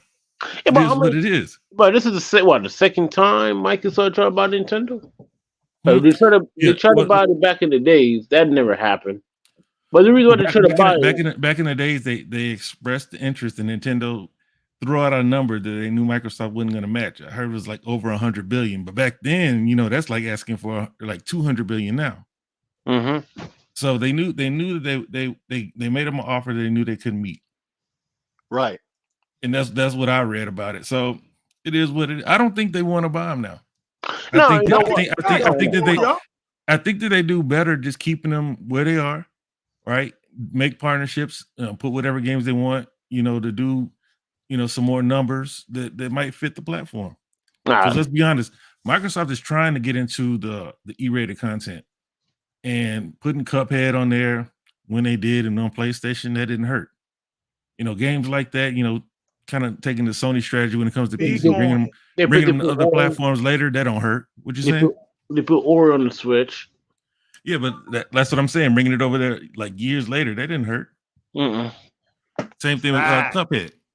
Facts. They did put that Cuphead back everywhere. in the day with Ninja Gaiden. Put Hi-Fi Rush over there in 2028 or whatever. You know, I don't have a problem to put Hi-Fi Rush on the Switch. I got some news right now, guys. Forza Motorsport is downloading the full game. Go get your preloads right now. Good stuff, Spartan. Yup. Spartan's stupid, boy. He's been over there. I can't. Get that preload right now. We got. Bro, it's just like Starfield, bro. Like they were like, download it, preload it. I was like, all right, let me do it. I said, but I already know that if I do it, I'm gonna hit that button to see if I can load it, and it's gonna tell me I'm too early. You guys want to hear something? Every So time I'm gonna at least wait until the day, like probably a couple days before it drops. I'm gonna get the same thing with Forza, whatever they're gonna call it, the premium edition. All right, World Domination Talk, the realest edition. All right, let's get real quick too. So like same with Starfield. So I did it with Forza, and I was speaking about this to Realist just before the show started, right? So just like with Starfield, you know, they had that little stub you can get that's like 300 megabytes. Like you could do it for Stalker 2 right now if you want, right? Or like you could download, quote unquote, like, you know, it's like 300 megabytes, a stub basically, right? So whenever the game is up for preload when they announce it, you don't even have to go to your Xbox to start it. It already knows. I swear to God, when the word came out about Forza that was up for preload, I went to the Xbox website and the Xbox app, and instead of saying install to, right? Like I tried to install the regular version of the game instead of like, you know, the premium version that they're doing, you know, the early access one like they did for Starfield, right? It said my Xbox had less space. I'm like, what? So I go to the Xbox.com website to see if I could do it there. Oh, it's giving me the option for play. Bro, my Xbox was already downloading it because I had the stub. So any of these games that you expect to get, right, and you're just waiting for release or you're waiting for the preload, you don't even have to do that. Just go ahead and download the stub, right? Like, so basically to get the stub, what you do is, like, you go find the game that you want to download. You set it to download like the little, like, it's like 300 megabytes, right? And as soon as it's up, your Xbox automatically knows to go get it. By the time I came home today, I already had 60 gigs downloaded already of the 130 that it was. I didn't have to do anything. I just turned on my Xbox, you know, to go play some Starfield. It was already downloading Forza. Yo, the Xbox is thinking for you, bro. It's so simple, like a dumbass. Oh man, you got the neural net. Hey, but boss man, it didn't hurt because look, the only people that are worried about whether it's coming here or there are people who don't have an Xbox. Yeah. Phil knows that they have to at least put on an empathetic face and be like, yeah, we understand. And what's the name? Phil Hines, right? Pete Hines. He came out, he was like, yo, I'm sorry. You know, see, the thing is we saw in the emails too, they had a little cross up in communication. He was getting irritated because, he's getting killed in the media because he's like, well, I'm sorry. And us Xbox fans like, man, don't be sorry. Aaron Greenberg got to come out and say, I ain't sorry. But Phil, at the bottom of his little green heart, Phil could care less about a PlayStation fan and how they feel. Yep. Right. He cares. He doesn't care any more about PlayStation fans than what's his name? Jimmy cares about us. So they can keep asking if this is coming or that is coming. They can, and then eventually they'll get tired of asking the question once they see that these games aren't coming, and they'll go run out and get an Xbox or go buy those high-powered PCs. Come on with it. Yeah, I'm just That's addressing right, Firebox Realist. on that one. That's exactly what's going to happen. And once again, you're going to be right. I don't Yeah. understand why they don't see Realist. It's not that they don't see this. But see, that's boss man. So I got to talk to him. No, I'm Right. just saying that everybody sees this. Yeah. You know, because Not what a makes you secret. look good, Realist, is because you're the guy on the street, right? You're the Xbox fan. You're just the normal Xbox fan, right? You ain't no YouTuber. You ain't this and that. You're the normal Xbox fan. And what makes it beautiful is when the normal Xbox fan sees it. That I keep telling people that, listen, man, we're not enough. All right. They know that we are their best marketing tools. They know that. Microsoft wants people to they want new people to come into the community, right? Because they know nuts like me and Realist and these other Xbox fans, we're gonna buy Xbox. We're gonna buy it. We're gonna buy their games. We're gonna subscribe to their subscriptions because we like Xbox, right? Phil and them is not worrying about us. So they want to do things that's going to incorporate people to what, so they give the normal consumer a different way of thinking about them, because they know out here in reality, this is the place that has no games. This is third place selling console. This is all this and this is all that, right? But when you show them what they're offering, when you see that, hey, mom and dad, you don't have to break your pockets to play our games. When you understand that, you know what? The best-selling games on PlayStation actually are third-party games. When the consumer starts to get educated, he's gonna get cheaper, right? Really, this is our thing. People bulk off the people who have no knowledge. People grow off of people who have no knowledge. If people had knowledge, they don't need you. They can think for themselves. The mechanic doesn't need another mechanic to what? Go get his stuff by discount and work on his vehicle. But the one who doesn't know how to work on their vehicle is going to do what, Realist? Cost them every time. Why does it cost that person every time? Because they have a lack of knowledge. They have a lack of knowledge. If I'm not you trying to know sell what you're doing, you're never going to pay that when it comes to cars. Anytime you go to a mechanic, you have your boyfriend or your man or whatever, go do it. Sick. It's the same thing. Yep. I'm on Xbox. Okay, I just want y'all to understand something. I'm an Xbox fan, so you know what I get told? I'm destroying the gaming industry. You know why? Because I'm putting my money in the Game Pass. I'm not helping developers. That's what I'm told. That's what me and Realist are told, right? But the emails show different. They're getting lots of money up front. That's the fairy tale land. That's the fairy tale land theory. In reality, sick, I'm the smart gamer. I have knowledge. I'm looking and I'm saying, damn, I'm getting 300 some odd games for $15.99 or $16.99 a month. Oh, wait a minute. These day one games are dropping in the service as well? You mean to so listen, now watch this. I just want y'all to see this. Everybody that has a PlayStation don't see those little cloud emblems on their games, right? They don't see that because that's not what Sony promotes. Sony don't promote cloud gaming. Dude, I don't think these donkeys understand that we don't even have why would Sony promote something that they don't have? They don't have, right. They don't even understand that we don't even need our SSD cards no more. We don't need them. We can literally wait a few months and all our games are going to be on cloud. We don't have to worry about no storage. The Xbox Series S and S are storage-free devices. You don't really need to have one. It's just a convenient for gamers because we can play our games right on cloud. And listen, you're talking to one that does it. These games play great because they're connected to the Azure Blades. It ain't like you're just playing on your Wi-Fi connection, right? It's actually quality gaming. I actually live streamed Serious Sam with my man Stone King X, and I was using the cloud, and he was using his Xbox, And I recorded that whole gameplay. We beat the game.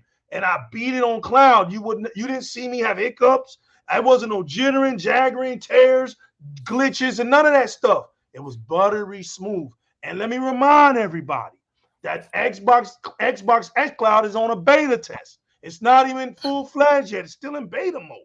So it's going to be in beta mode until the real McCoy comes out. This is a test again. Xbox is testing their stuff. This is all a test. I see you and I hear you loud and clear, old school G and Blue. All of these things are tests. Xbox is getting to show you its true form. This is like Dragon Ball Z, right? The true form of Xbox, Nintendo and Sony or anybody else is not ready to see. They fear it because once they see that real form, it's over. And here's the real form of Xbox. It's the ghost in the shell. It doesn't matter what screen you use to play their games on. You're not going to lose out in the near future. You know why? Because Microsoft helps companies like NVIDIA, who for some reason the PC community just thinks that Microsoft just doesn't have no hands on anything in the PC community when Microsoft owns 70% of the damn acres. There's 70% of the acres. Now, y'all think I'm lying, right? Everybody thinks I'm lying about that, right? When you go and you look up when you go look up ray tracing, right? For Diablo 4, right? All of this has to do with helps of NVIDIA as well. NVIDIA and Microsoft come together to make Azure cloud games. They run together. They don't just sit here and NVIDIA is just not out here just by itself. It's not out here doing it. I don't know if people even understand Zinc or Realist, what's really going on behind the scenes.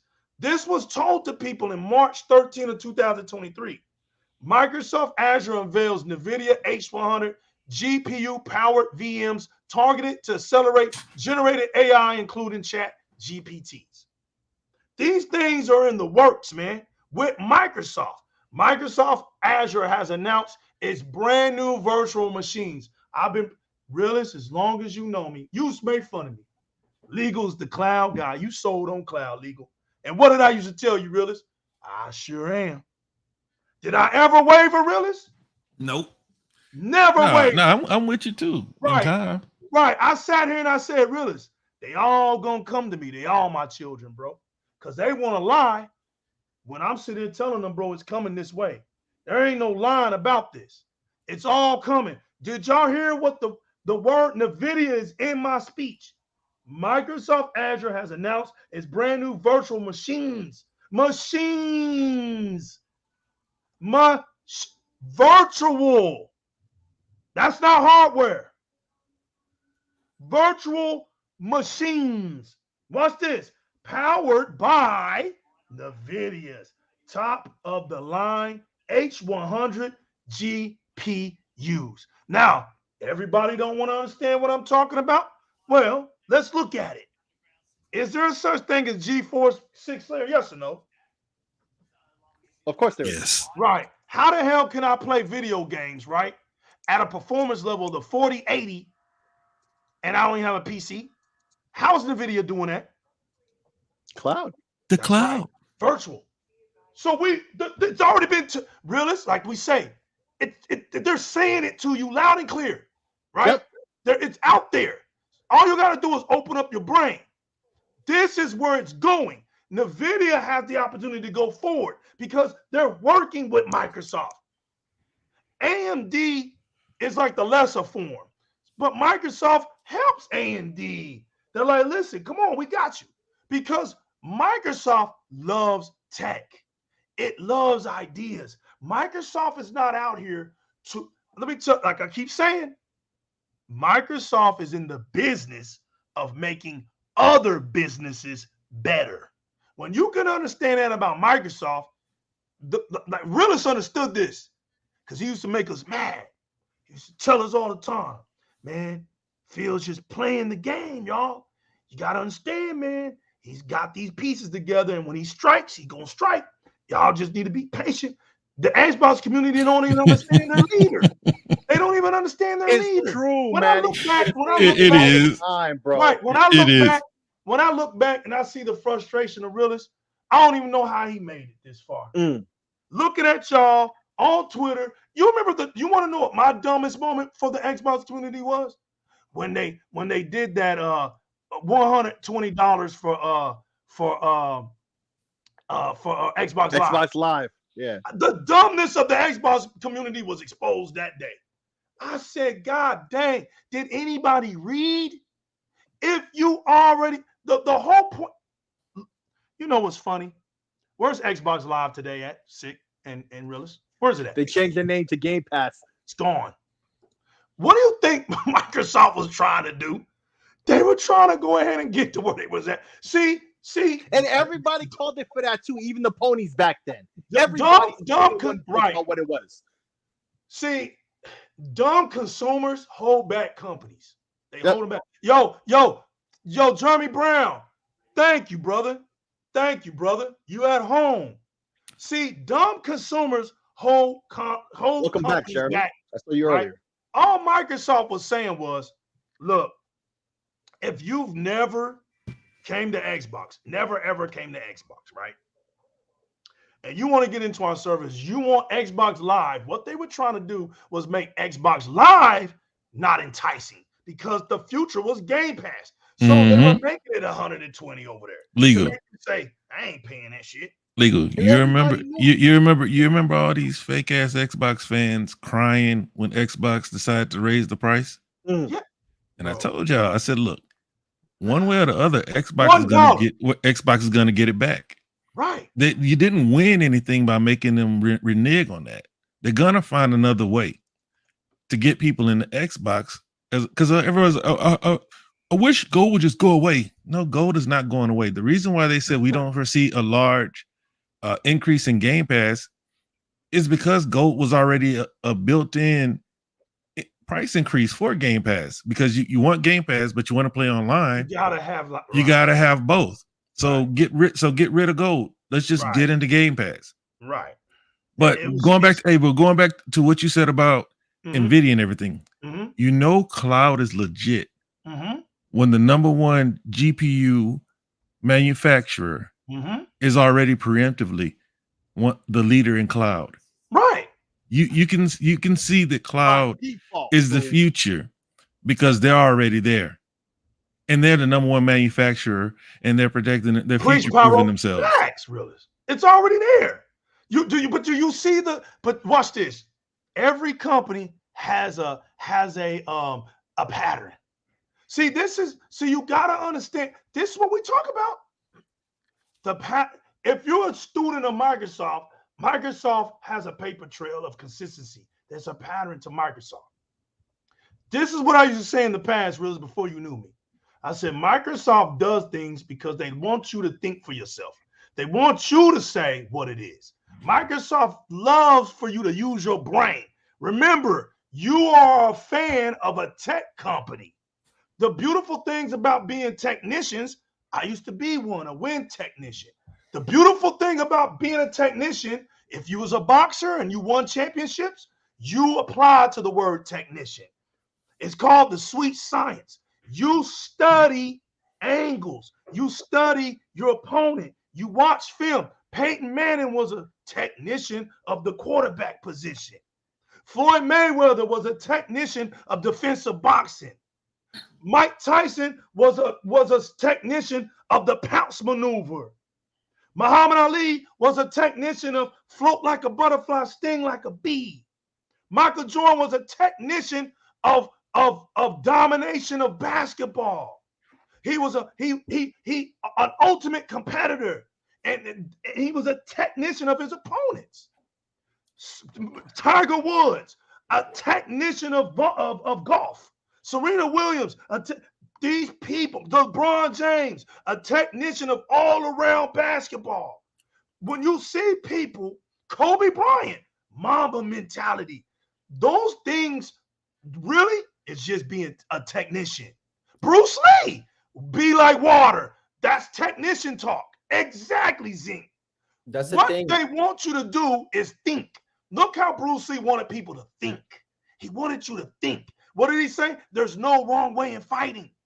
The only wrong way in fighting is you not being prepared or underestimating your opponent. That's when you're wrong at fighting. And he also said, if you don't have some fear, then that fear is not going to save you. Every real fighter has to have some fear, because that fear is what's going to keep you from not getting hit. It's not going to get you from being killed. It's going to keep you. You want to have a little fear so that it's a safety mechanism, right? So Microsoft puts things out here, right, Realist and Sick and the panel and Chit Chat, so that because they don't talk to us like we're dumb. I used to say that all the time. Microsoft doesn't talk to his fan base like it's dumb. They don't. They put it out there and they make you think about it. If you read it, they put the damn articles out here. So look, it only tells me this, Realist. It only tells me this, Mr. Kima. Right, the technician of the rope-a-dope. That's it. What it tells me is that these so-called gamers rather listen to these puppets, rather listen to the Muppet Show, than to actually be students of gaming. And now today on Twitter, you got these actors acting like they don't know why the state of the gaming is the way it is. Because you clowns allowed it to get this way. Y'all looked at us. Y'all looked at us right there. Y'all looked at us who are daring, right? Who are daring to tell the truth, who just call it like we see it, right? Whether we're right or wrong, the passion to call it like we see it is there. We're not like y'all, look, you're hand fed, right? You're spoon fed. So you're part of the problem. If you can't legitimately criticize what needs to be criticized, I don't pay you no attention. You're fake to me.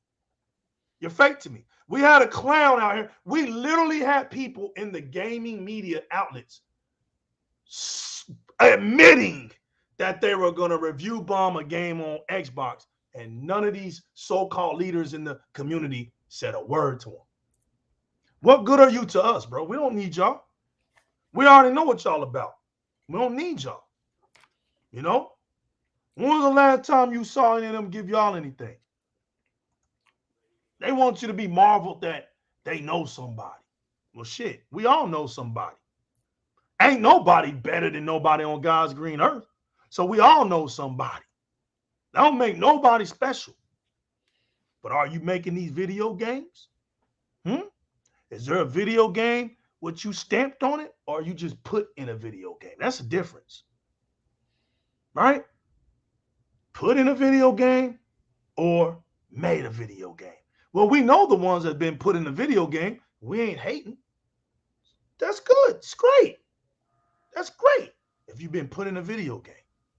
But you ain't making them. You're not making them. There's a big difference.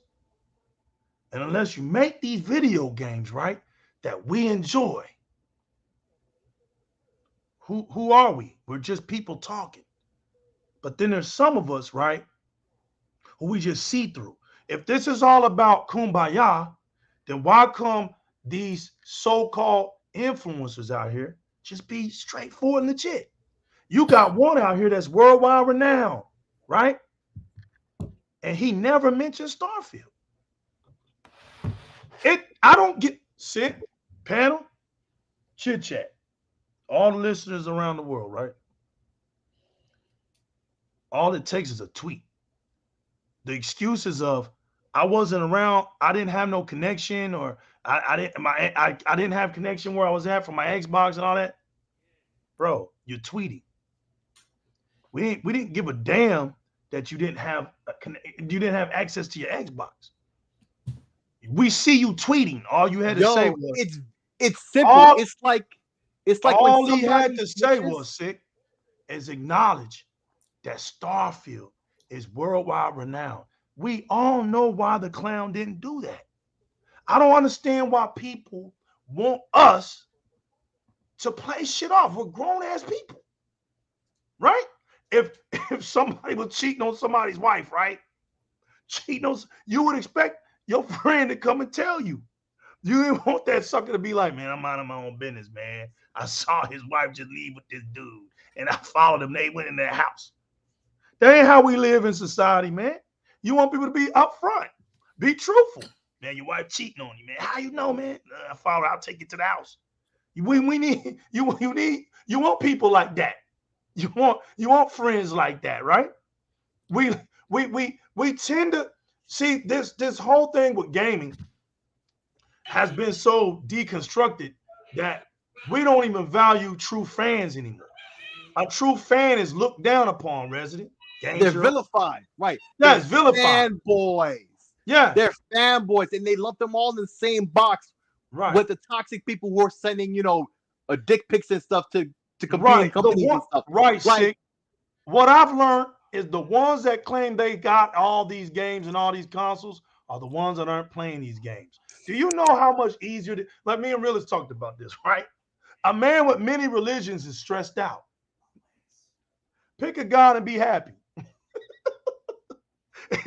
Or don't believe in one. It's a lot easier, right? You trying to have all these gods is going to stress you out because you'll never make one happy. You'll never make one happy without angering the other one. So pick one and be happy. Roll the dice. Either you're going to eternal punishment or you're going to a heaven or you ain't going at one and all. That's the decision that you make as a human being. But at least I can understand a person that says, I'm gonna eliminate the stress. So guess what the new legal does? In my whole life as a gamer, right? I know where I come from. I know how much it meant for me to ask my mother to get Ninja to get Shinobi for me. I know the suicide mission that I took to do that. You know what I'm saying? And so me being a brilliant kid, when Shinobi was coming out, it was coming out around my birthday. So I predestined it. I let her know when I saw it was going to drop. It was like the fall of that year, and I prepared her. So I was like, "Ma, it's for my birthday," because back then you was only going to get a game on your birthday or on Christmas. That was it. But when I saw what it took for my mom to get that game, that's when I matured as a gamer. When I saw what she did, because I wasn't going to my dad at the time. Nope, and he influenced me. But my dad was retro. He was hardcore retro. He looked at the Sega Genesis like, nah, man, it done got too far away from me right now. He stopped. He stopped after ColecoVision and all that. He was done.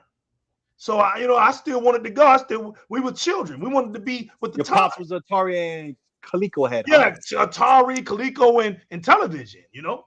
That was the era of my dad's, right? My dad's era, right? So moms knew how much I love gaming. Right? So what I saw what she did, man, to make that happen, bro. It's the same reason why I got that game today. The original game, everything when we move, I make sure I put that game somewhere real special, and I never lost it to this day. To this day. Because it keeps me humble, right?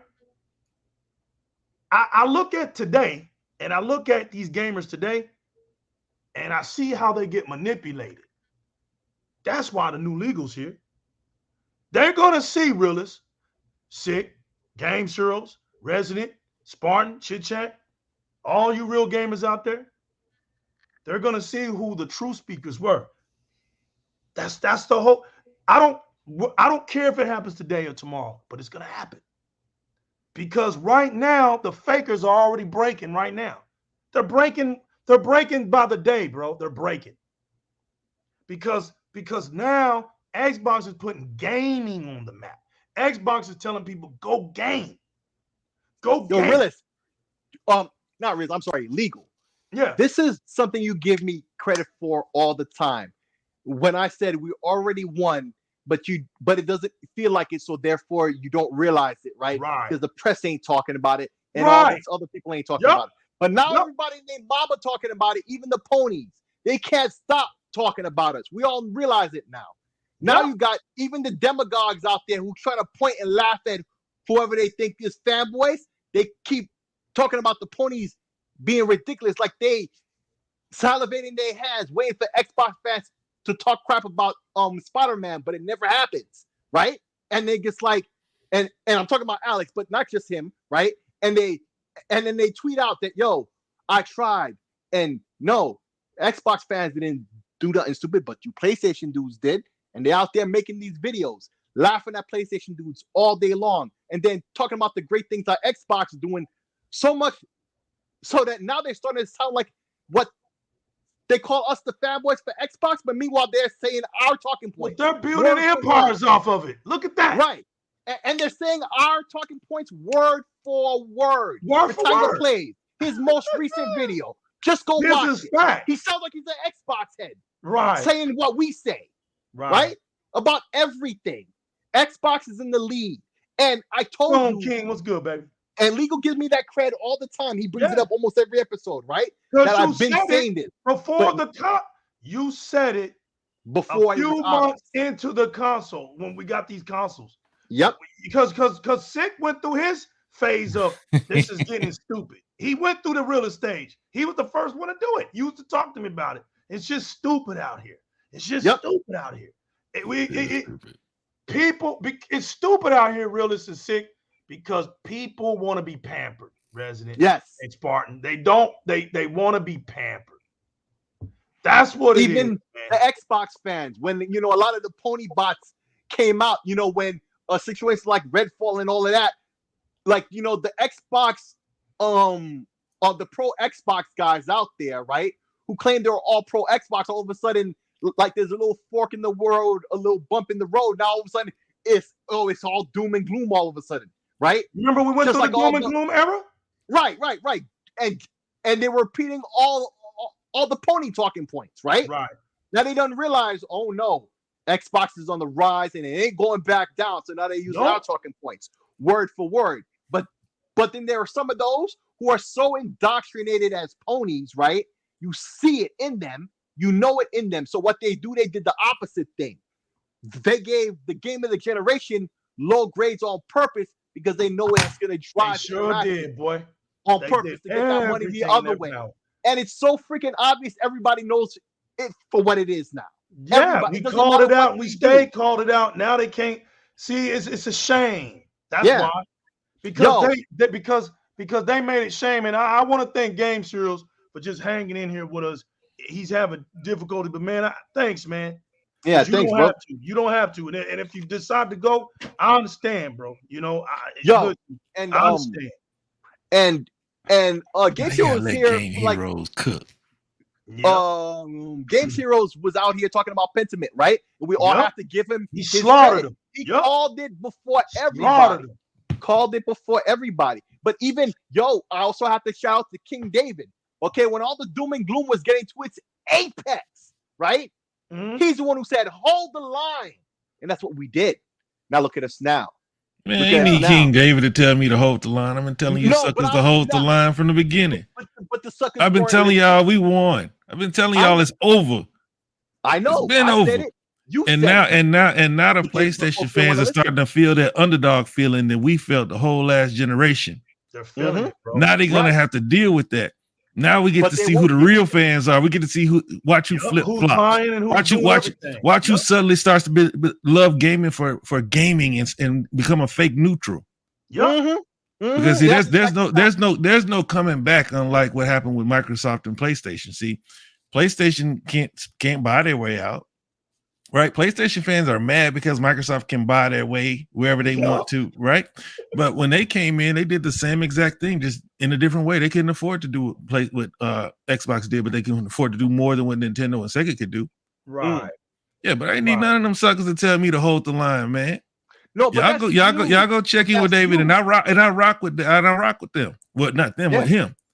Right, well, because he did kind of instill some hope in these weak Xbox fans who don't even know why who don't know why they're Xbox fans in the first place. I know why I'm an Xbox fan, and I know why I buy an Xbox every console generation. It's these guys who came in brand new. It's these guys who came in just because they don't want to be ponies representing Xbox. Go ahead, man. My bad. No, you the truth. Well, he just took all my words out of my mouth, so I know. Don't even know why they're Xbox fans. But that's what I was saying. But that was the point, exactly the points I was trying to make. Like, I know it because I was the first one to say it, and I know who was out there with me saying it. It was you and Legal. I know who it was, but that was my whole point. Like, this is why I give the credit to King David, because a lot of the fans out there who's supposed to be Xbox were getting a little weak-hearted, right? And I'm not talking about the obvious ones who went pony bot. I'm talking about the ones who started like saying some sus things, thinking that that like they went to be in the right lane. They saw exchange, so they went to be in the right lane. Nah, bro, I called it from the beginning. We already won. They just have to understand the results of their process. Decisions. It was the process. Like, happen. They never wanted to believe in the dev kit. Remember, we went through, went through all these steps. Yep. Now, listen, man. From even, you know what, man? This is how dumb their mascots are, right? They was on some RDNA 3.0, bro. Mm-hmm. They started off 15. What is it? 15 teraflops or whatever. Right. Remember that one? It was 20 teraflops. Come on with it, games. Right. Magical SSDs. Right. They did it to themselves. Hey, really? Remember Godfall King run the PS4? Right. Oh, no. Only possible on the PS5 with the power of the SSD. Hey, tell me some sweet lies, baby. Yep, that's right, games. See all the steps we done been through. See all this shit, and they do this for PlayStation. That's what I've been trying to tell people. Look at all the work that they gotta do for PlayStation. They lied to the fan base, man. Damn, boy, look at all the work they've been lying to their fan base since the PS3 era. Yep. No, before that. No, they've been lying since. Look, we know they've been lying at least since Xbox came to the game, because in Power On they documented how the first order of business was to find out what PlayStation was lying about and what they were telling the truth about, and they found out that they weren't telling the truth about much. Yeah, that's right. When you watch the documentary, what was pissing Siemens Blackley off? That Sony was lying. You see that's what motivated them. That's what motivated the DirectX team. They was like, bro, they out here lying to the world, bro. We want to get in here and we want to show them up. Show them that what they saying is a bunch of lies. That's documented. Yep. This is crazy. So you're looking at, that's why we created smoke and mirrors and perception, and that we kept trying to drill it in people's hands. And they thought that was going to work because people already hated on Microsoft. Same thing happened at Xbox. At the very beginning, right, when they were announcing it. Remember that whole NSA thing, right? With Project Prism and all that other stuff, right? When the NSA got caught spying on everything, right? With their secret things, and they tried to act like, oh, Microsoft was the only company that was cool with it. No, it was a secret court order. Microsoft and all the companies that you know were required to comply, but they tried to make it seem like only Microsoft was doing it, and this Connect was going to be spying on you.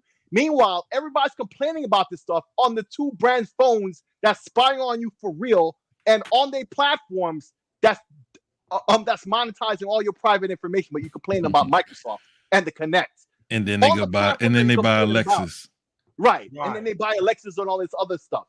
But meanwhile, it was happening to you in real time. The things that you were using to complain about it were the things that were spying on you. But you wanted to believe all the crap about Microsoft because y'all wanted to, right? So it's just it's like the retarded mind. Y'all got played for fools by Sony. And I'm not talking about the folks who's listening to us now. We know y'all real Xbox fans. You understand what I'm talking about. But I'm talking about just the y'all in general, the people in general. The morons out there who fell for that stuff, hook, line, and we call them double agents, right? But I don't even know. I wouldn't even call them double agents because they didn't rep for Xbox at all. They're not double agents because they didn't rep for Xbox. They only rep for one thing, and that was anything not Xbox, not Microsoft. They made it very clear. But then slowly in the 360 era, when the Xbox was dominating everything, all of a sudden it's all cool, but meanwhile they complain about the red ring of death. But anytime the Xbox would red ring, they wouldn't even take it back to Microsoft to have them. That was the birth of the double agent. That right? was the birth. That was the of birth double signs of agent. the double agent. Because they were so in love with their 360, they didn't want to send it to Microsoft and then wait the 2 weeks to get one back. You know what they would do is wrap it in a towel to make it work just enough to take it to GameStop to go and replace theirs with a newer model system. You would pay the difference. And at the same time, y'all balls deep in hating Microsoft, but you would spend the money instead of waiting the 2 weeks to have Microsoft replace the system for free. Look what Jeremy Brown's saying. Xboxes for free. Look what Jeremy Brown's saying. 10 million players and outsold Final Fantasy 16. But according to Ponies, Final Fantasy 16 is a banger. Banger. But what is that? Is that Street Fighter? Or no, I mean Starfield. I'm sorry. But Starfield is a flop. Yeah. So make it make sense, please. Exactly. Here's the thing. It ain't Jeremy just was doing that this morning. Well, it didn't just outsold Final Fantasy 16. It outsold BG3 too. Yep. God of War. And knocked out both of them. And the whole time, Games Heroes know because he was hearing it this morning, right? In that space, that pony, but it was in a pony space, the one that Silky was running, right? There was that one pony who was like, it was a lie that Square Enix never said that they. What are you talking about? That was an official tweet and message by Square Enix themselves. Yeah, they said the game flopped. It was not. They don't understand. Square Enix themselves. They don't understand business talk. They're not going to come out and say it flopped. No. They're business people. The word for flopped in business term is it wasn't a commercial success. Or it meet their expectations. Right. It didn't meet expectations. It didn't meet expectations. Right. It wasn't commercial appeal. That's a flop. You see what I'm saying? Right. Okay. Let's say it wasn't a flop, but still 3 million people bought the game. No, that's a flop, bro. Yeah, look, but how many people bought Final Fantasy 16? Game shows. Look. This is why I told everybody. You're gonna learn this generation, this year, that Metacritic don't mean shit for no video game, right? Mm-hmm. They did exactly what I thought they was gonna do. They made Baldur's Gate 3. They wanted to take the sting away from Starfield, right? So they made it a 97. They gave it a GOAT number, but nobody's playing that shit. Nobody's buying it. Nobody playing that shit. Look how stupid they got the industry looking. But here's a game that the world is playing, right? The world is playing it. It's the #1 game in the European market, #1 game in our market. The top seller in Japan. We're not making this up, dude. #1 game on Game Pass. This is digital to physical sales. This game is on fire, right? And here's what you get from it. It's an 83. 6 out of. You got people.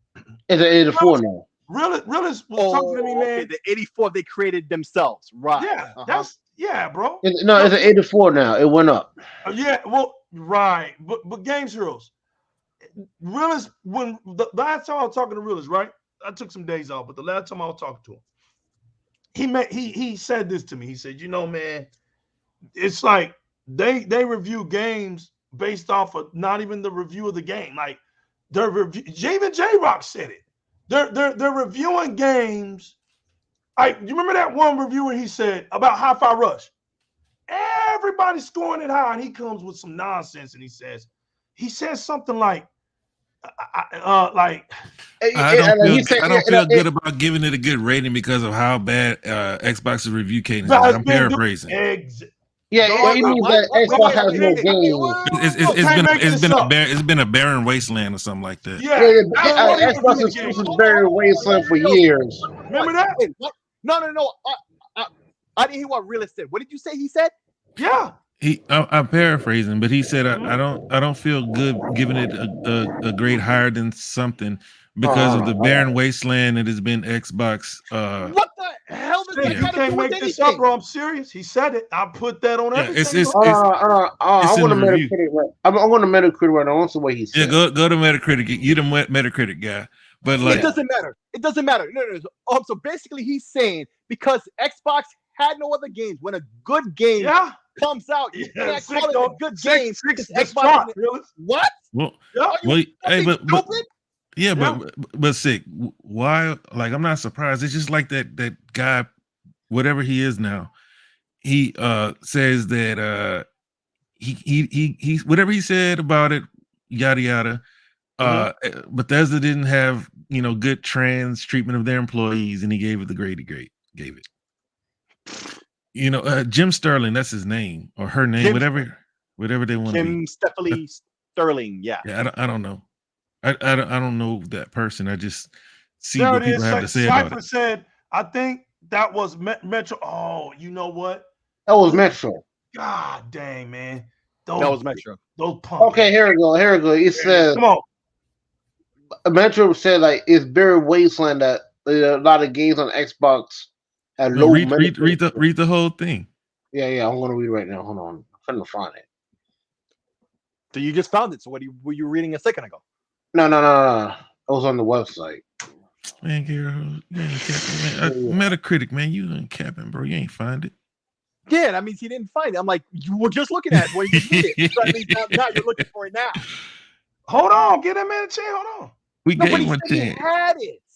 So then we said, okay, then read it. Now he's actively looking for it now. That means he didn't have it when he said he had it. But, I'm gonna teach you how to Google, man. But it's this true, in college, bro. Man.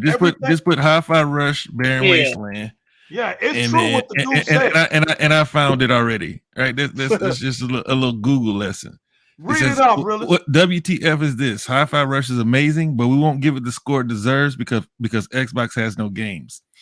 A very welcome surprise that is one of the most enjoyably unique games on Xbox and one of the best rhythm action games in a very long time, as well as having arguably the best cell shaded graphics we've ever seen. You see? You see? And it says this site broke it up real ugly. Okay.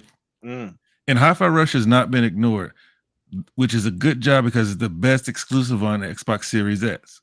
Admittedly, that's not saying much, given this is also the first Xbox Series X exclusive to be published by Microsoft themselves.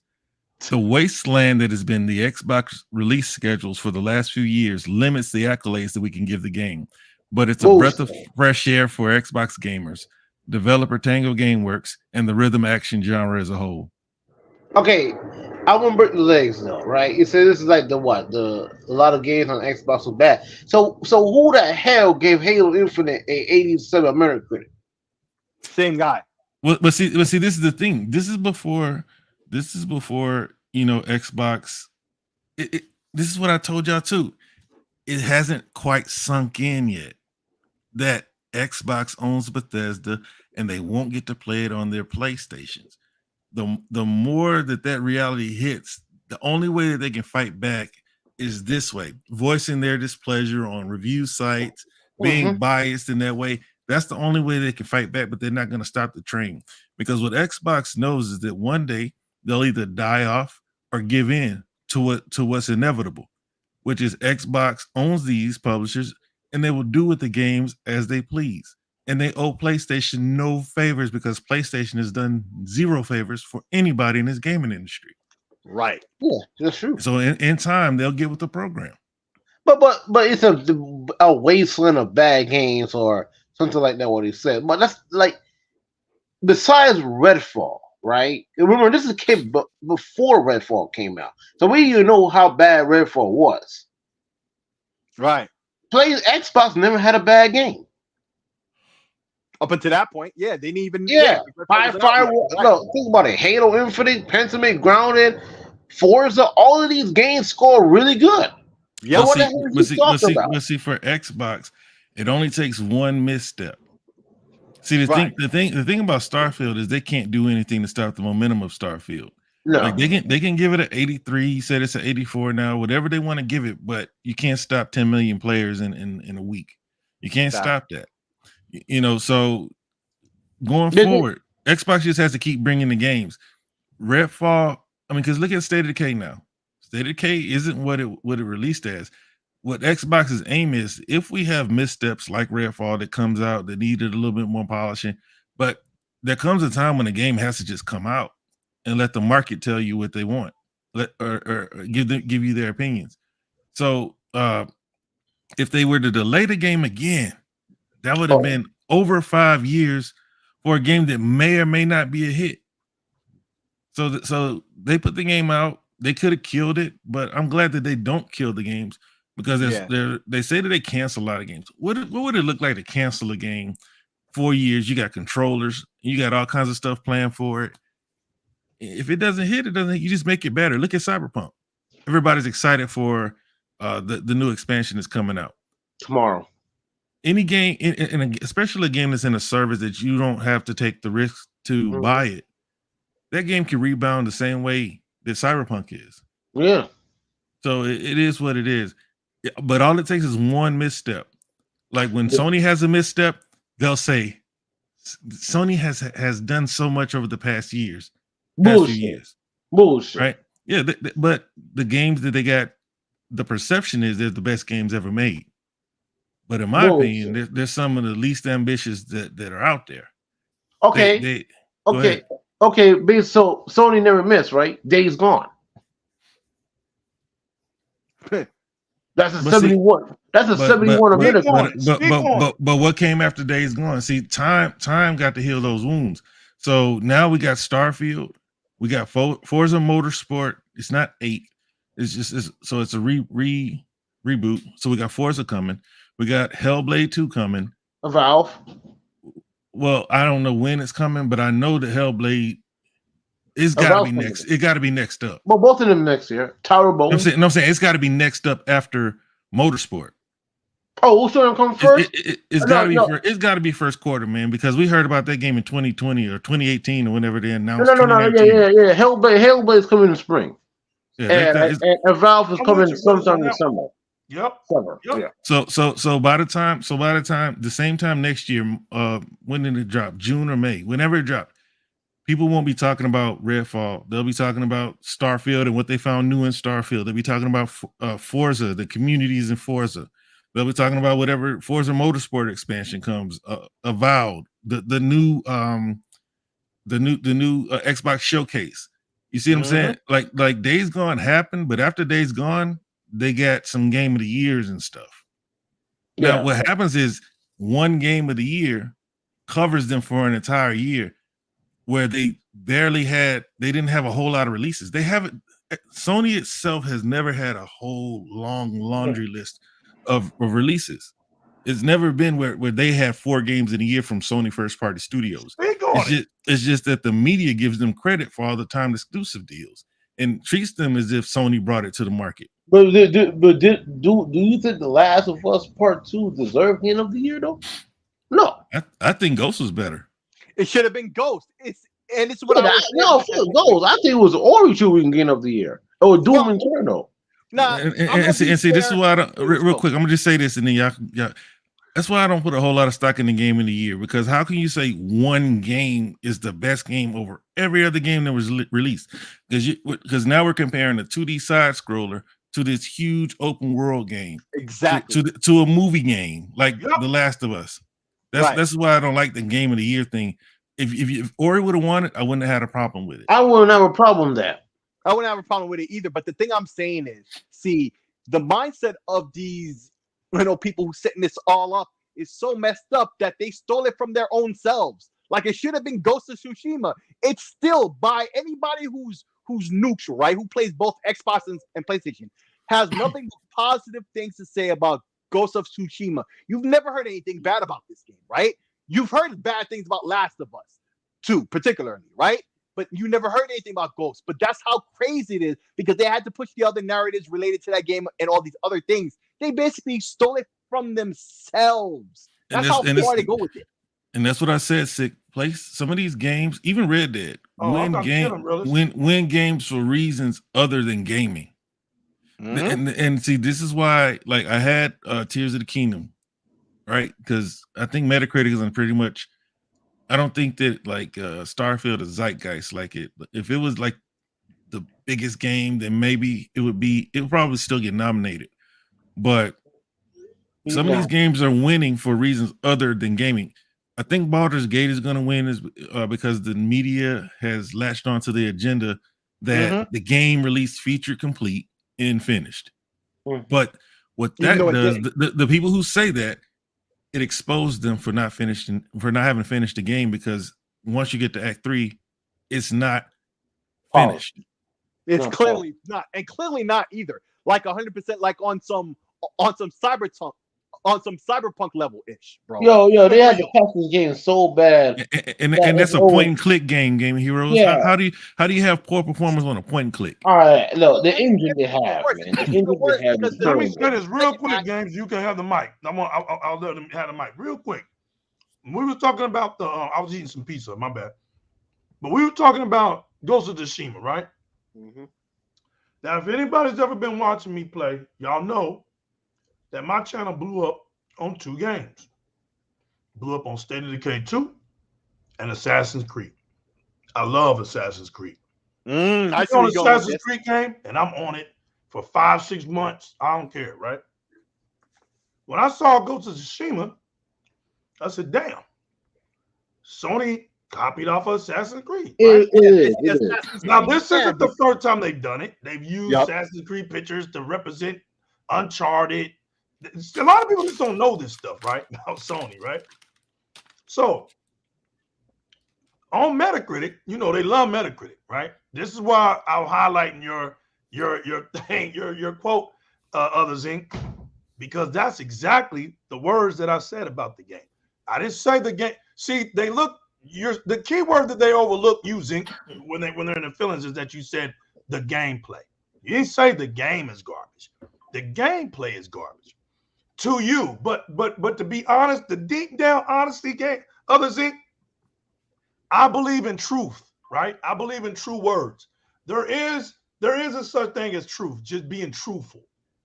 You're being truthful. Doesn't mean everybody has a degree with it, but truthful is a real word. You're not being shady with it, because what I said was this. And I got my receipts to back up the reasons why I felt the way I felt. On Metacritic, see, I use Metacritic. That's their jurisdiction, political gaming, political sector. The Metacritic is the jurisdiction side of the PlayStation community, right? So when they're judging games, when they want to be judges, right, they go to Metacritic. And Metacritic is the judicial system of the PlayStation community, right, or fan base.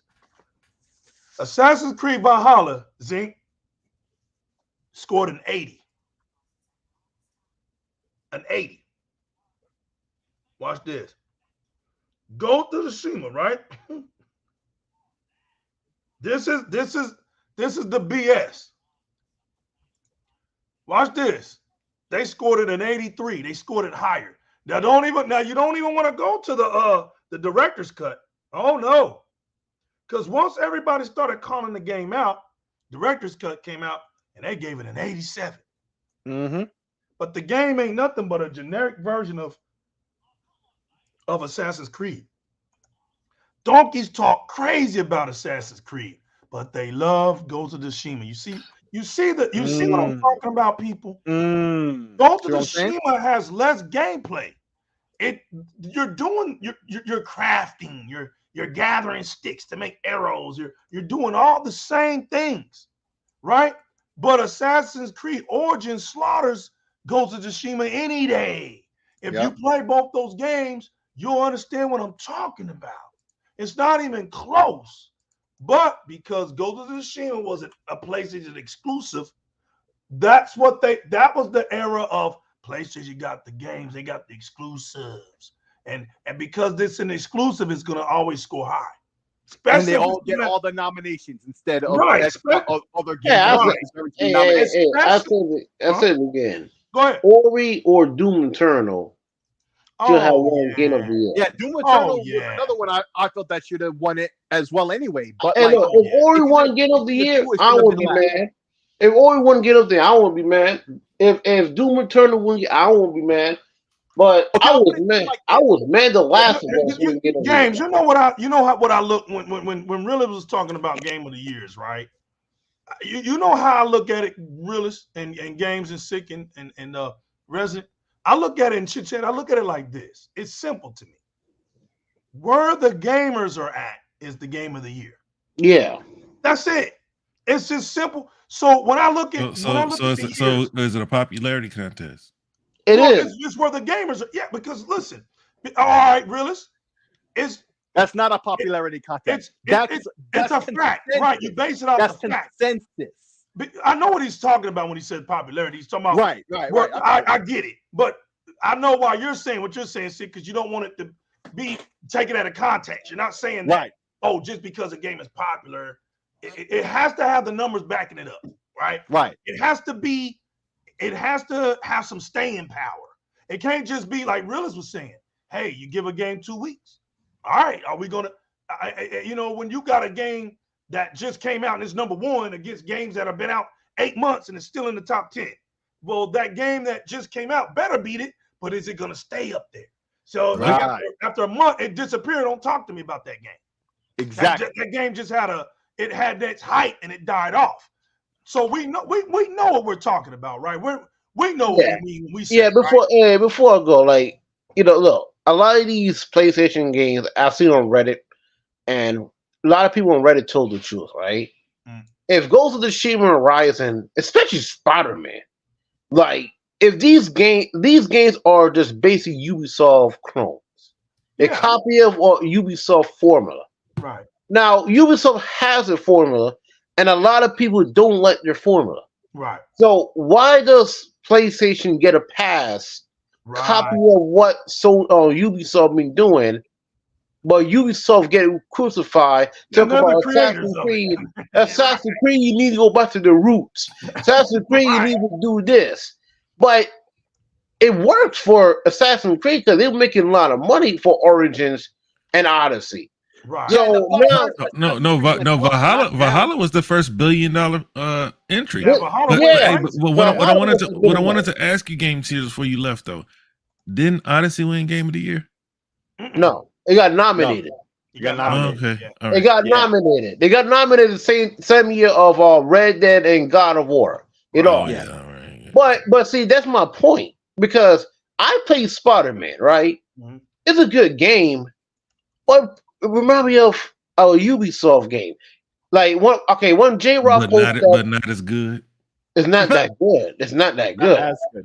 Because not as good. It reminds you of a Ubisoft game, but it is not as good. I don't care.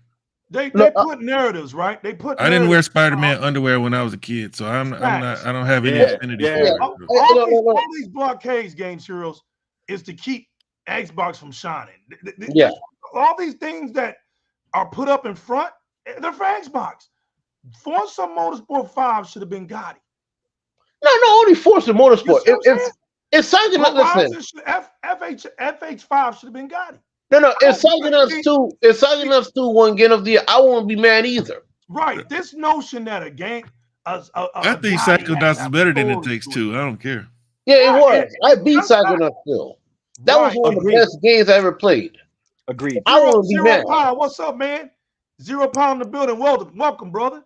Psychonauts 2 is my top. Hold on. He got a super chat. Let him real. Yeah. 0 Pound says Sony is going to end up like Ubisoft if they don't change their approach to games. Yeah, that's facts. Yeah, okay. What's the problem with Ubisoft though? See, y'all gotta. Game Hero say you gotta go, so I'm gonna shut up. No. Yeah, I gotta go now. But I'm gonna listen. I gotta go to my bed. Yo, Games, you found out how to talk, right? I know how to get them. I gotta go real quick. He's notorious for that, but see, he can only say that one time before we don't believe him the next time. Keep going. All right, I see you guys. All right, guys. All right, brother, get some rest, man. We about to close in a minute. Yeah, but we gotta stop. Like, I don't run with these narratives, man, because you got like these people. They'll complain about Ubisoft, right? Mm-hmm. Complain about the new formula, but they've gotten their first $1 billion game with that formula. Yep. So it's obviously that there's a majority of people that like it.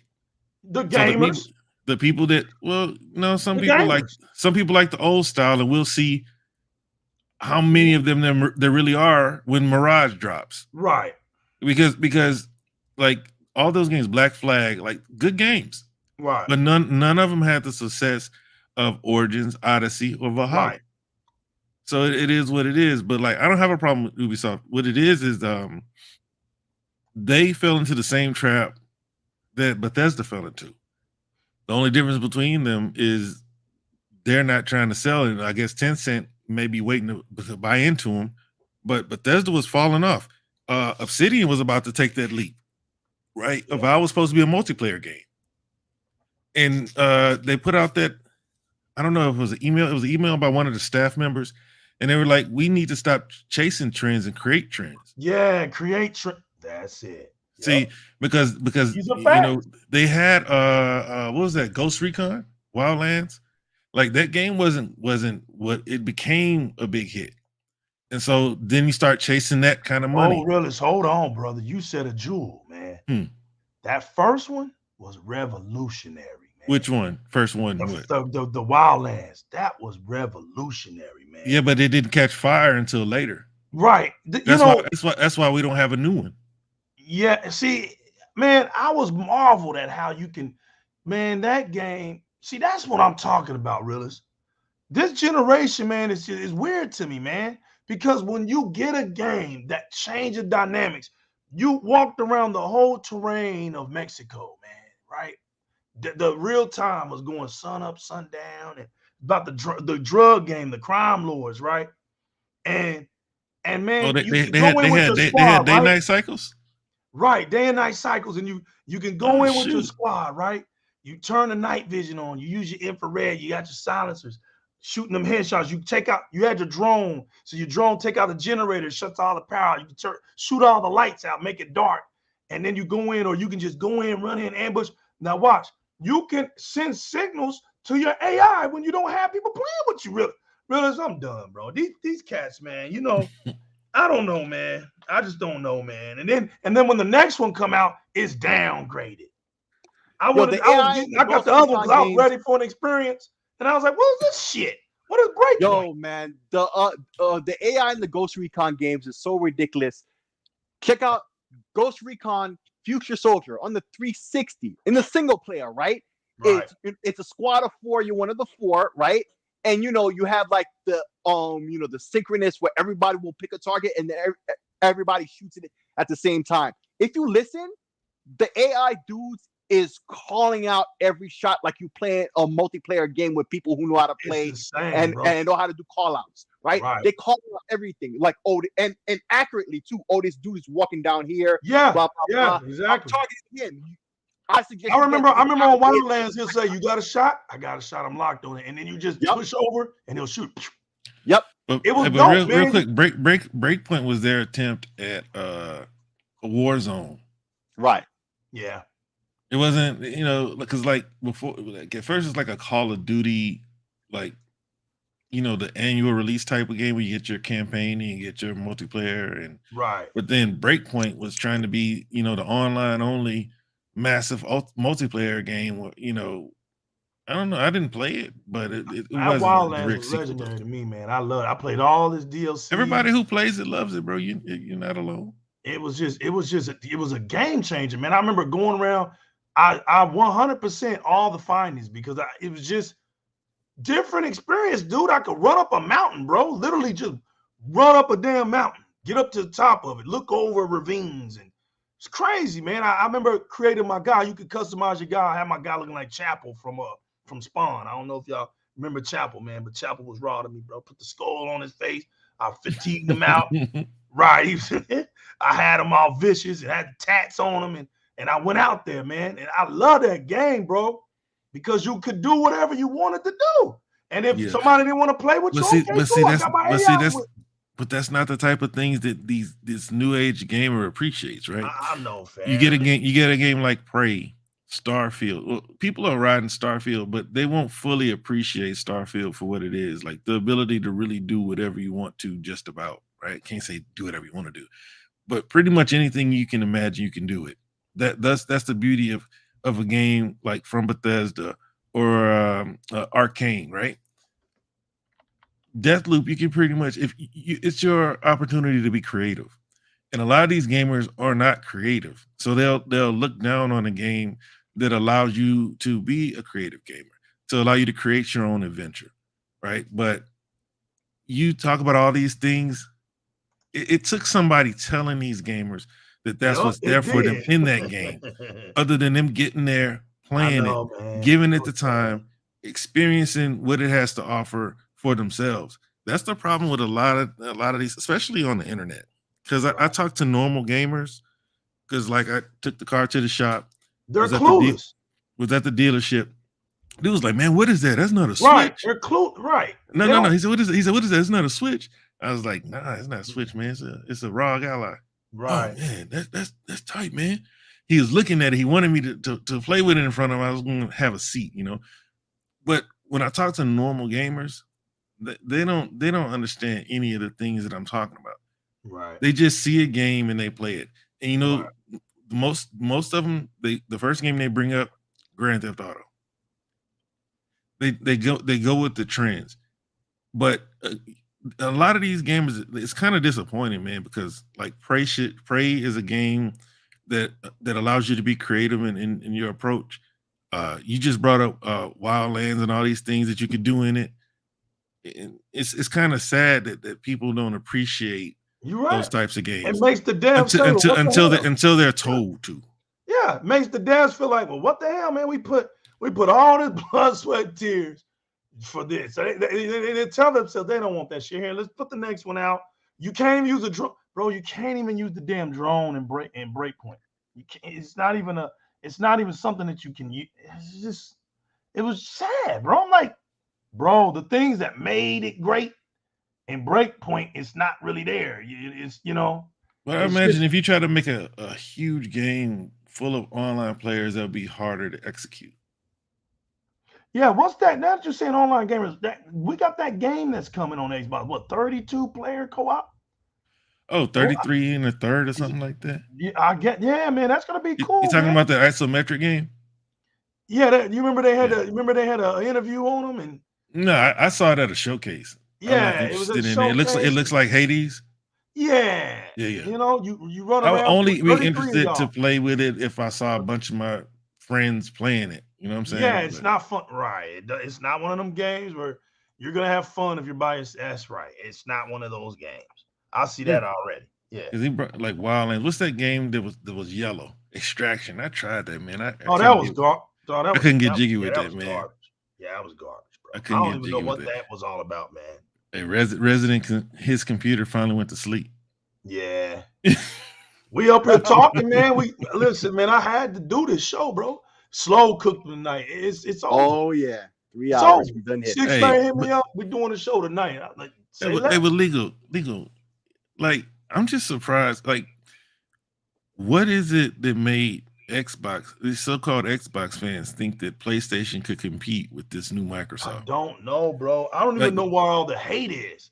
No. I know. We know where the hate is. I'm talking about the uncertainty, right? We know that, like, fans, right? You live in Dallas, right? The people around you think that Dallas is going to win a Super Bowl every year. This year they might, finally, right? But even when they're 5-11, they still say they're going to the Super Bowl. And I don't have a problem with like PlayStation fans, you know, cheering on their console. Right. But it's the Xbox fans that I'm talking about. Right. Okay, so they were not secure in what's going on. Go ahead. Okay, to answer your question, see, unlike your comparison with the sports team where anything can happen on any given Sunday, right? Even I know that phrase, right? We know what Xbox has been doing and we know why and how it's going to win, right? Some people only repeat it as talking points. We understand, know, and believe it, right? But there are those who don't. They just want to be down when it's time to be down, when it's to their benefit.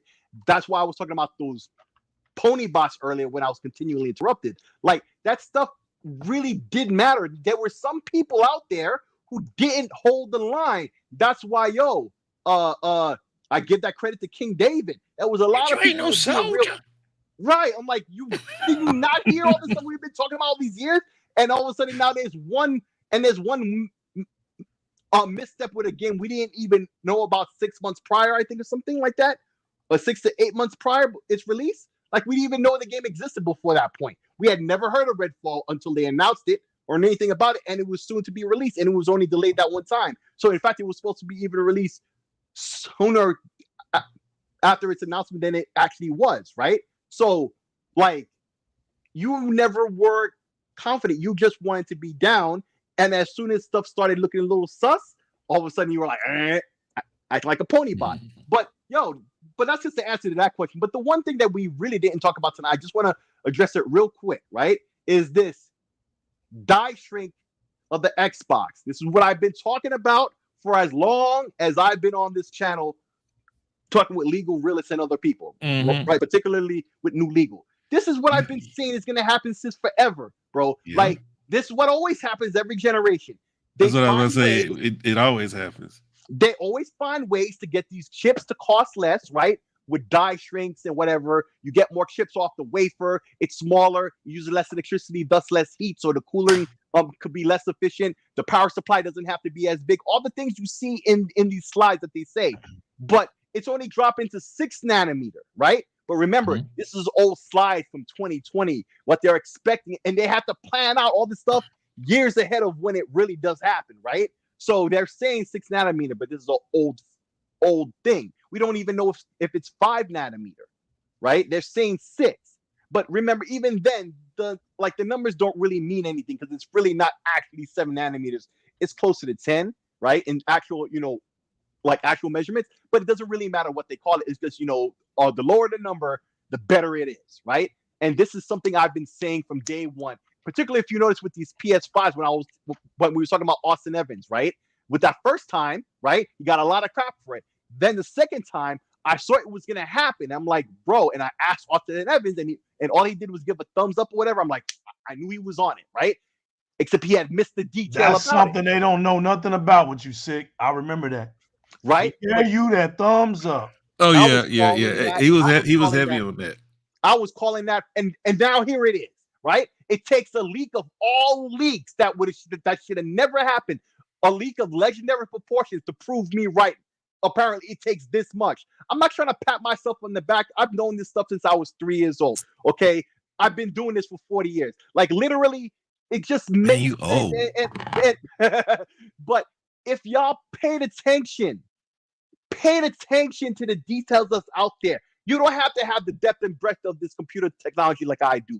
But there's enough information out there that y'all should have figured this out yourself. And this is why I'm telling you, that's not a PS5 Pro that's coming out. They're doing the same thing. And if you also notice, this press is doing the same goddamn thing. They're calling it a mid-gen refresh, like as if it's the same thing that happened last generation. No, this is just a cost-reduced version. That always happens by this point in a console's life, right? The parts get cheaper to produce.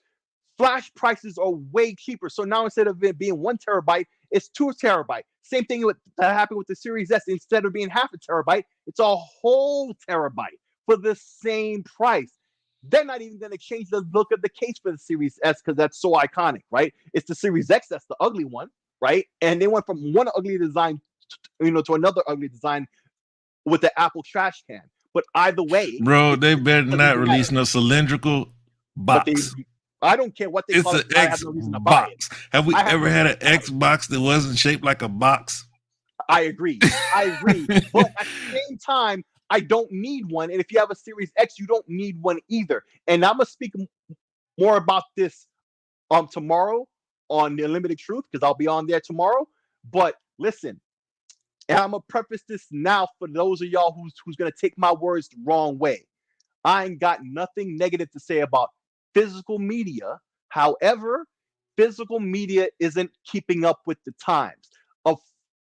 A little spinning piece of plastic with some metal attached to it that's not rewritable isn't the format of physical media if y'all expect physical media to continue. You don't even run the games off the disc anymore. You use the disc to install the game to your system so then you could run the game off the system and not use the disc. And all you're really using is on the disc for is a key. And this is why even in the UK, it's 90%. In this country, in the US, it's 80% digital and not physical. I'm not trying to not physical, but the physical that we have now is useless to the way we want to experience. And I've told you countless times how we could use these SSD cards, or at least on the Xbox, to be that on that new format, but the price would have to drop and whatnot.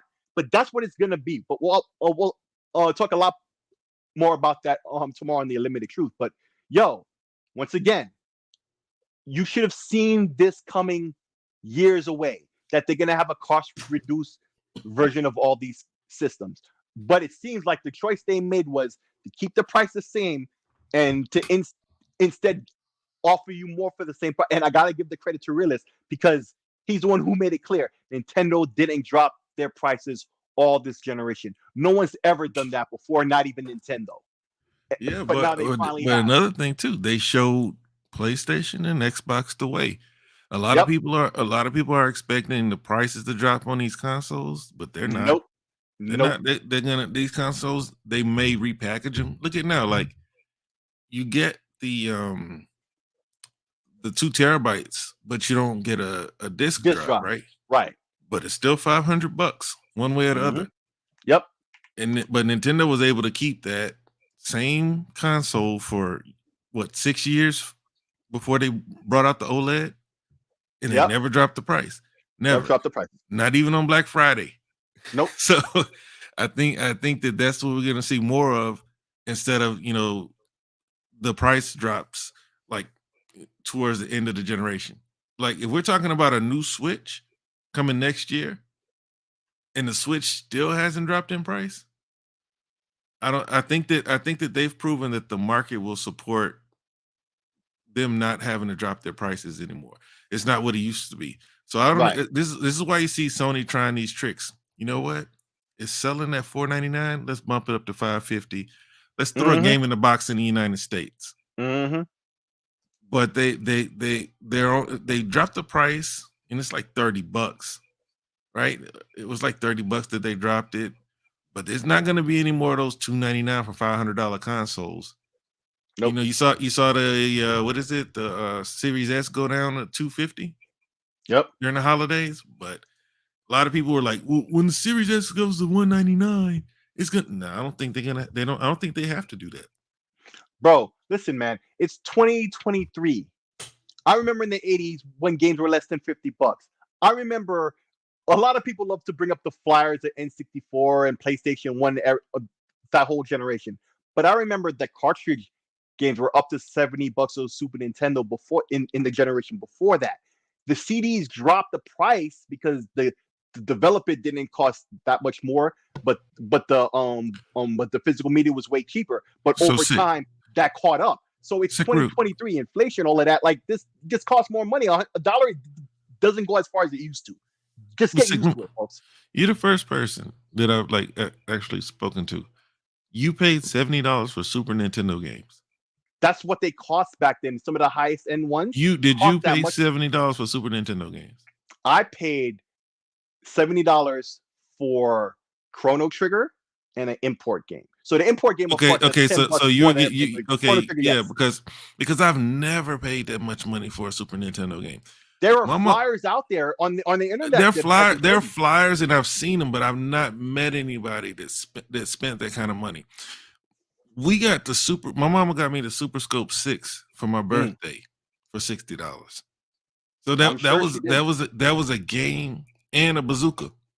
Yeah, but listen, there are exceptions to everything. I'm sure. But we never paid $60 for Super Nintendo games. I'm telling you, it did all the time. I'm saying we did. I'm saying like we didn't, and you're saying that you did. So I'm asking you, like, specifically, like, what games did you spend that kind of money for? I told you, which is different because those are import games. No, see, you didn't hear what I said. I said one of them was Chrono Trigger, and the other one was an import game.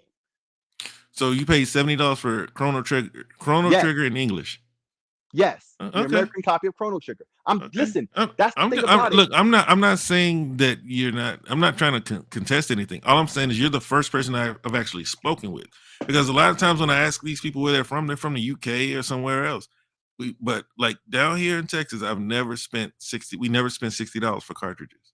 I don't know. Well, until the Nintendo 64. Nintendo 64, all of them were $60. Right, but that was the thing. That's the point I was making. See, you can see all these flyers about like, you know, games being as low as $40.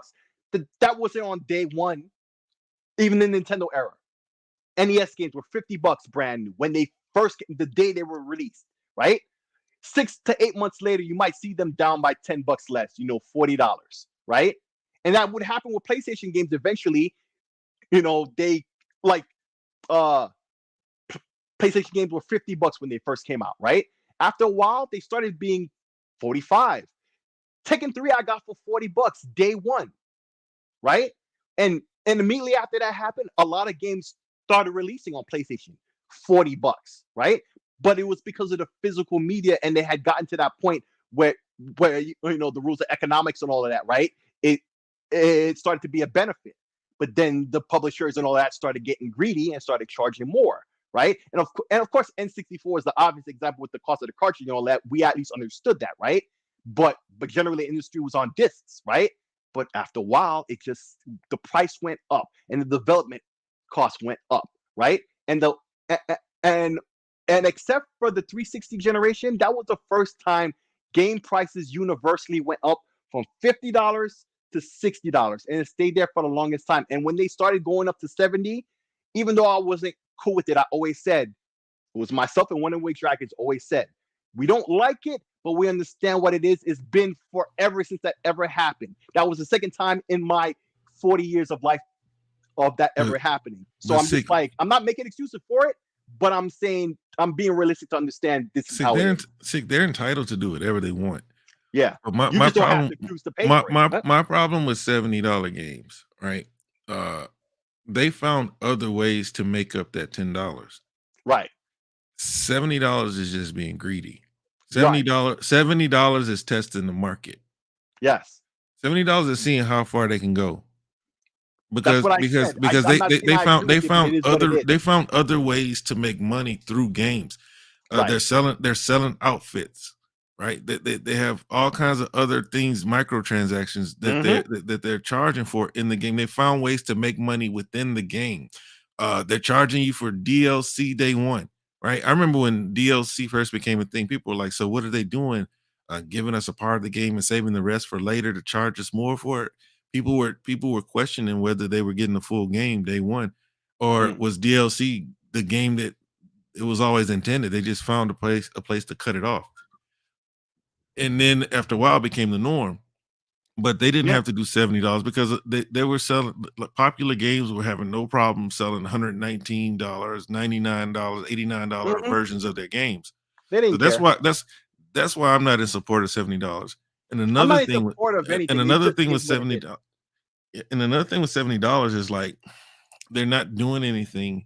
No, they're not. Like $70 does not take away the microtransactions. $70 does not take away any of the to me predatory things that they're doing. Or to squeeze money out of you while you're playing the game.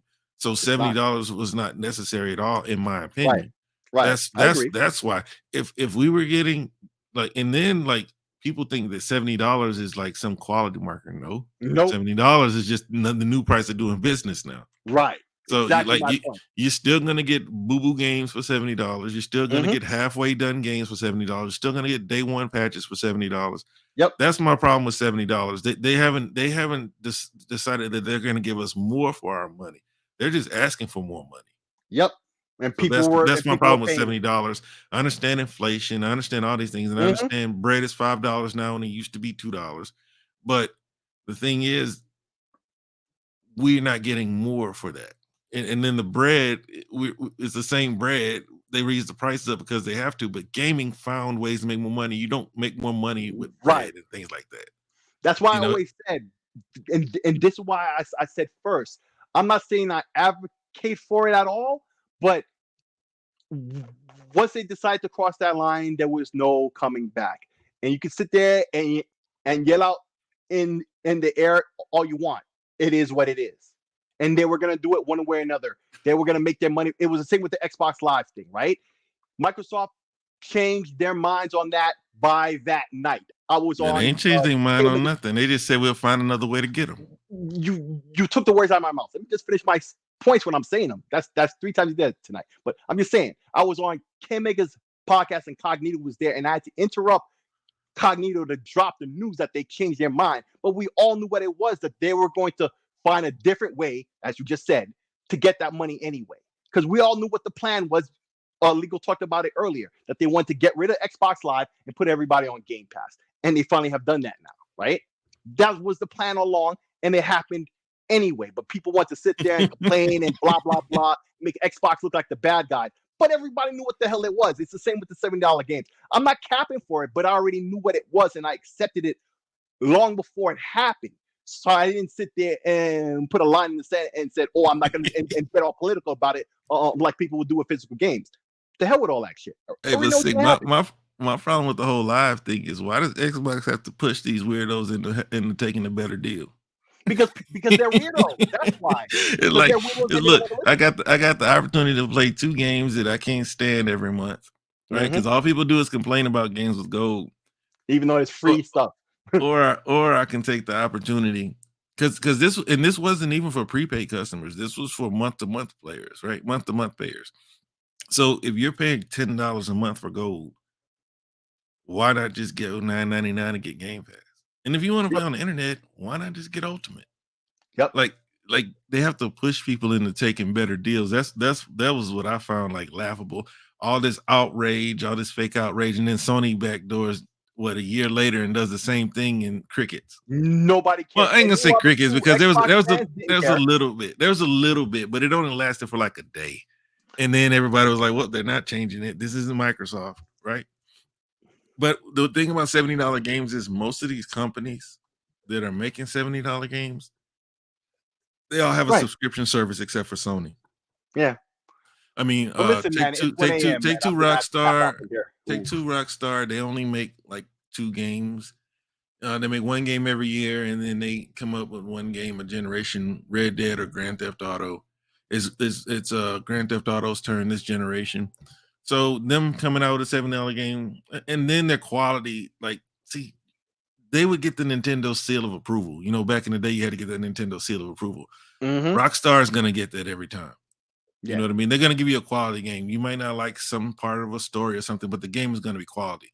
So if anybody should be hell, even Activision. I don't play Call of Duty, but like I played it with my son, and I'm like, okay, yeah, I get it. This is a nice game. I'd just rather play Halo. But yeah, so they all have a subscription. Ubisoft has Ubisoft Plus. So if they release enough games to justify me getting in the service, then I will. The thing with Ubisoft Plus now is, hell, their games are like $20 2 months after they release, or if it's not like an Assassin's Creed game, I buy those day one. But the other game again for like $20, so there's no need to subscribe to them for $18 a month. I don't play EA games for the most part, so I'll just buy a game from them. Right. And it'll be on sale too. So it is what it is, man. And I don't know about y'all, but I don't have to work tomorrow. Well, I gotta work tomorrow, and it's 1 a.m. around these parts. So yeah, it's 12. I just looked at the clock. It's 12 o'clock. Guys, good stuff, man. You guys, you know, realist, man. We good to have you back, man. You know, you talk it out, man, and y'all did good, man. I was enjoying y'all's conversation, man. I know everybody else was. You know, y'all get a chance to speak, man. So ain't nothing to it, man. Look, I'll sacrifice a little bit of my hours, man. It's all good, brother. I appreciate y'all coming out tonight, man. Listen, I wanted to choke it out. It's done, man. If you've been a stand-up Xbox fan, man, you're running home now. It's been a grand slam. The ball has already been hit out the park. All you need to do is run around the bases, man. It's just that simple. You just seen it all. We done seen it all. We done done it all. It's all out in the open now. There's no more buffoonery. Nobody can throw the veil over your face. It's either you're going to admit that Xbox is taking over. Xbox has done a fabulous job of making sure we put out games. Microsoft has done a fabulous job making sure they put out an outstanding product in their service. Microsoft is doing a fabulous job making sure that it reaches more gamers that may not have an Xbox console. This is not all about you're getting penalized as a gamer because you don't have a console. Like there's technology. We're in 2023, people. And if you live a few more months, not even 6 more months, you're blessed to see another year, and we're in 2024. Technology is at its height, man. It's beautiful right now. And there's no reason for your mind to be stuck on a dial-up phone, or your mind is stuck on a VHS cassette tape player. Like, dude, we're so far past that. If you're one of these Sony zealots you're in that mindset. Because you're scared. You're scared of change.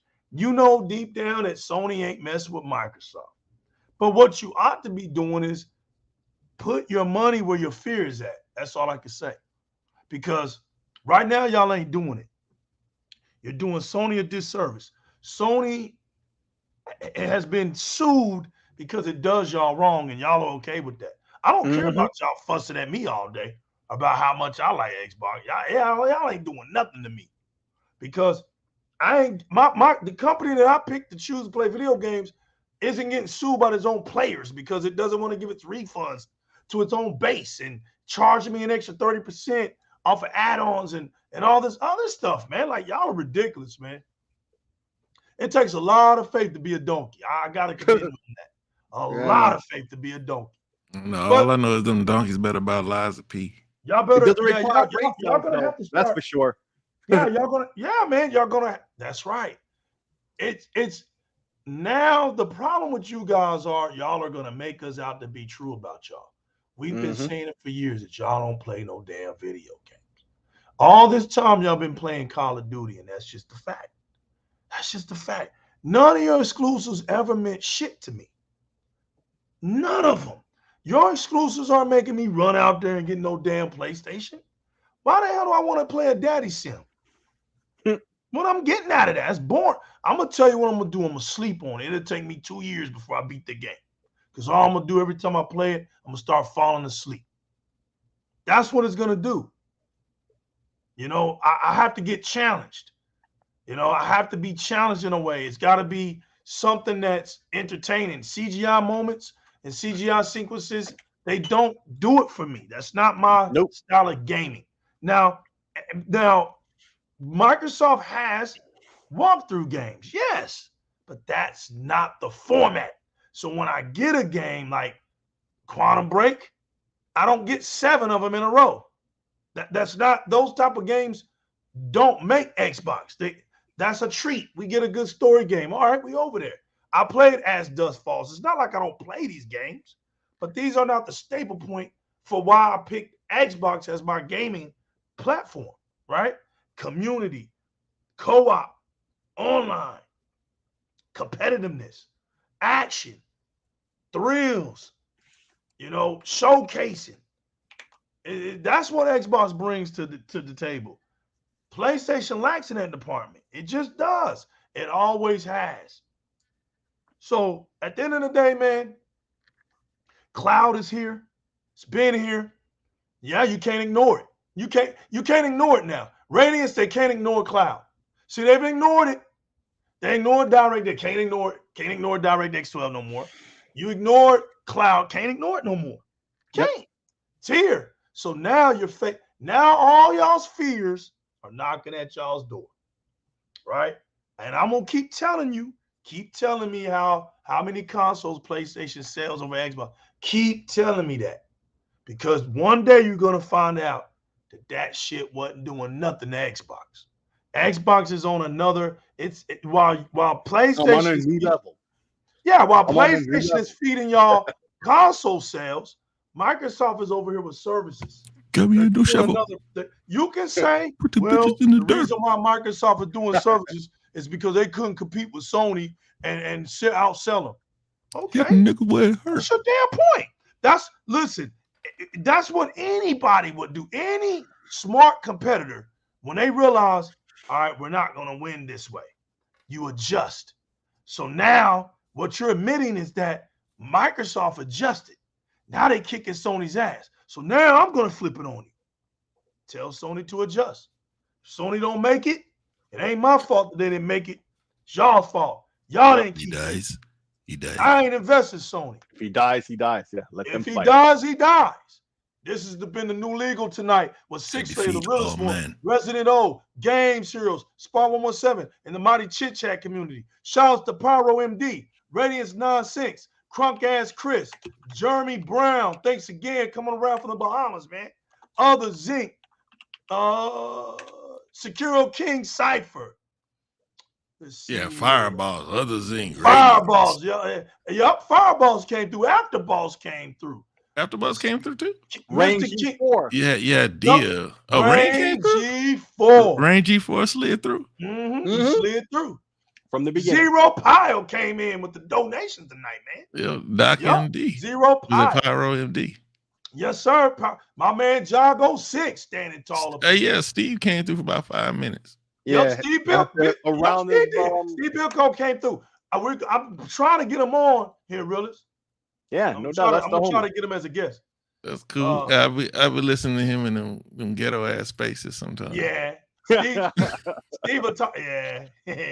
We all be up in the ghetto ass space. No, not the gaming spaces, the ghetto ass spaces. Yeah. Oh, the ghetto. Okay. Nah. I stay away from that ignorance, bro. I stay away from the ignorance. Hell, I don't know what they're talking about half the time. It's just messy.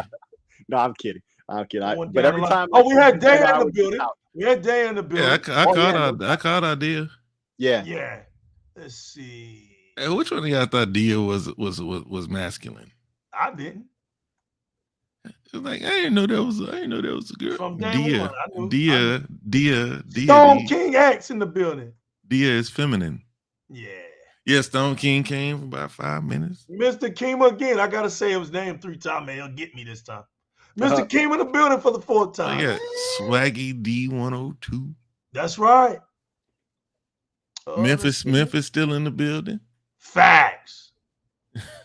Dion Hayes. So he came through for a minute. Right. You know you in the streets when you got a Sekiro King Cypher. Facts. When Dion shows up, we in the streets, baby. Dion Hayes came in the building, bro. But yeah, fellas.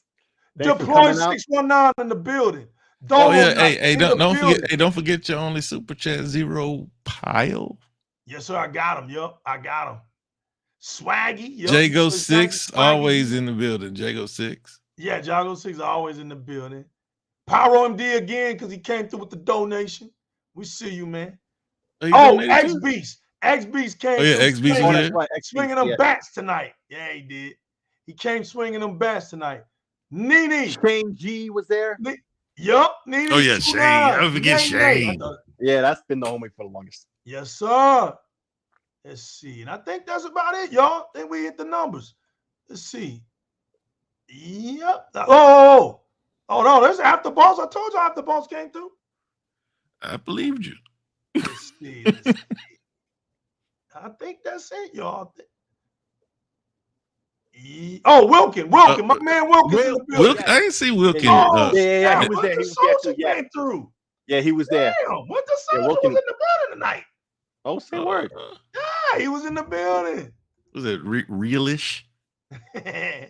Well, homie, we called them out at the end there, so they got recognized. We got to put our boy up in here, man. Come on, Shane G in the building. Yeah, that's what I said. That's the homie. Yes, sir. The longest. You had to put the homie in there. That's the Shane G ain't gonna let him make. He don't let him make it, man. He don't. I called it. No, I called it before. I called him up earlier. Yeah, I'm just saying, like on Twitter, he don't let them make it. He don't let them make it. I was like, dude, they're not gonna ever act right. Just let them do what they do. He don't let them get out that door, does he, bro? Nope. I think that's it. I think that's it, y'all. I think that's it. If I'm the B Congo in the building. Shout out to B Congo in the building, right there. B Congo in the building. And that's it, y'all. Thank y'all. Oh, Vac Records. I'm sorry, my man. Every time you say that and you find somebody else. So I say that you don't find nobody else. Vac Records was in the building. So if you like what we're about, you like what we do, please subscribe to the channel. Make sure you hit the notification bell so that you never miss an awesome show. You never miss awesome guys like Six Slayer, The Realest One, Game Serials, Spark 117, Resident Zero, Fireballs, AfterBuzz, Teknoblast. The gang is here, people, and we got nothing but love for each other. This is a strong Xbox community. Salute to the Chit Chat community. Salute to all the gamers around the world. Remember, always keep it gaming. Never let nobody take the one up in your life, man. Always wear that chain tight. Don't tuck it for nobody. Let nobody take it away from you, man. I go by the name of the New Legal. This is Di-RRec Gaming, and we're out of here, people. Peace. We out. Take my old ass to bed.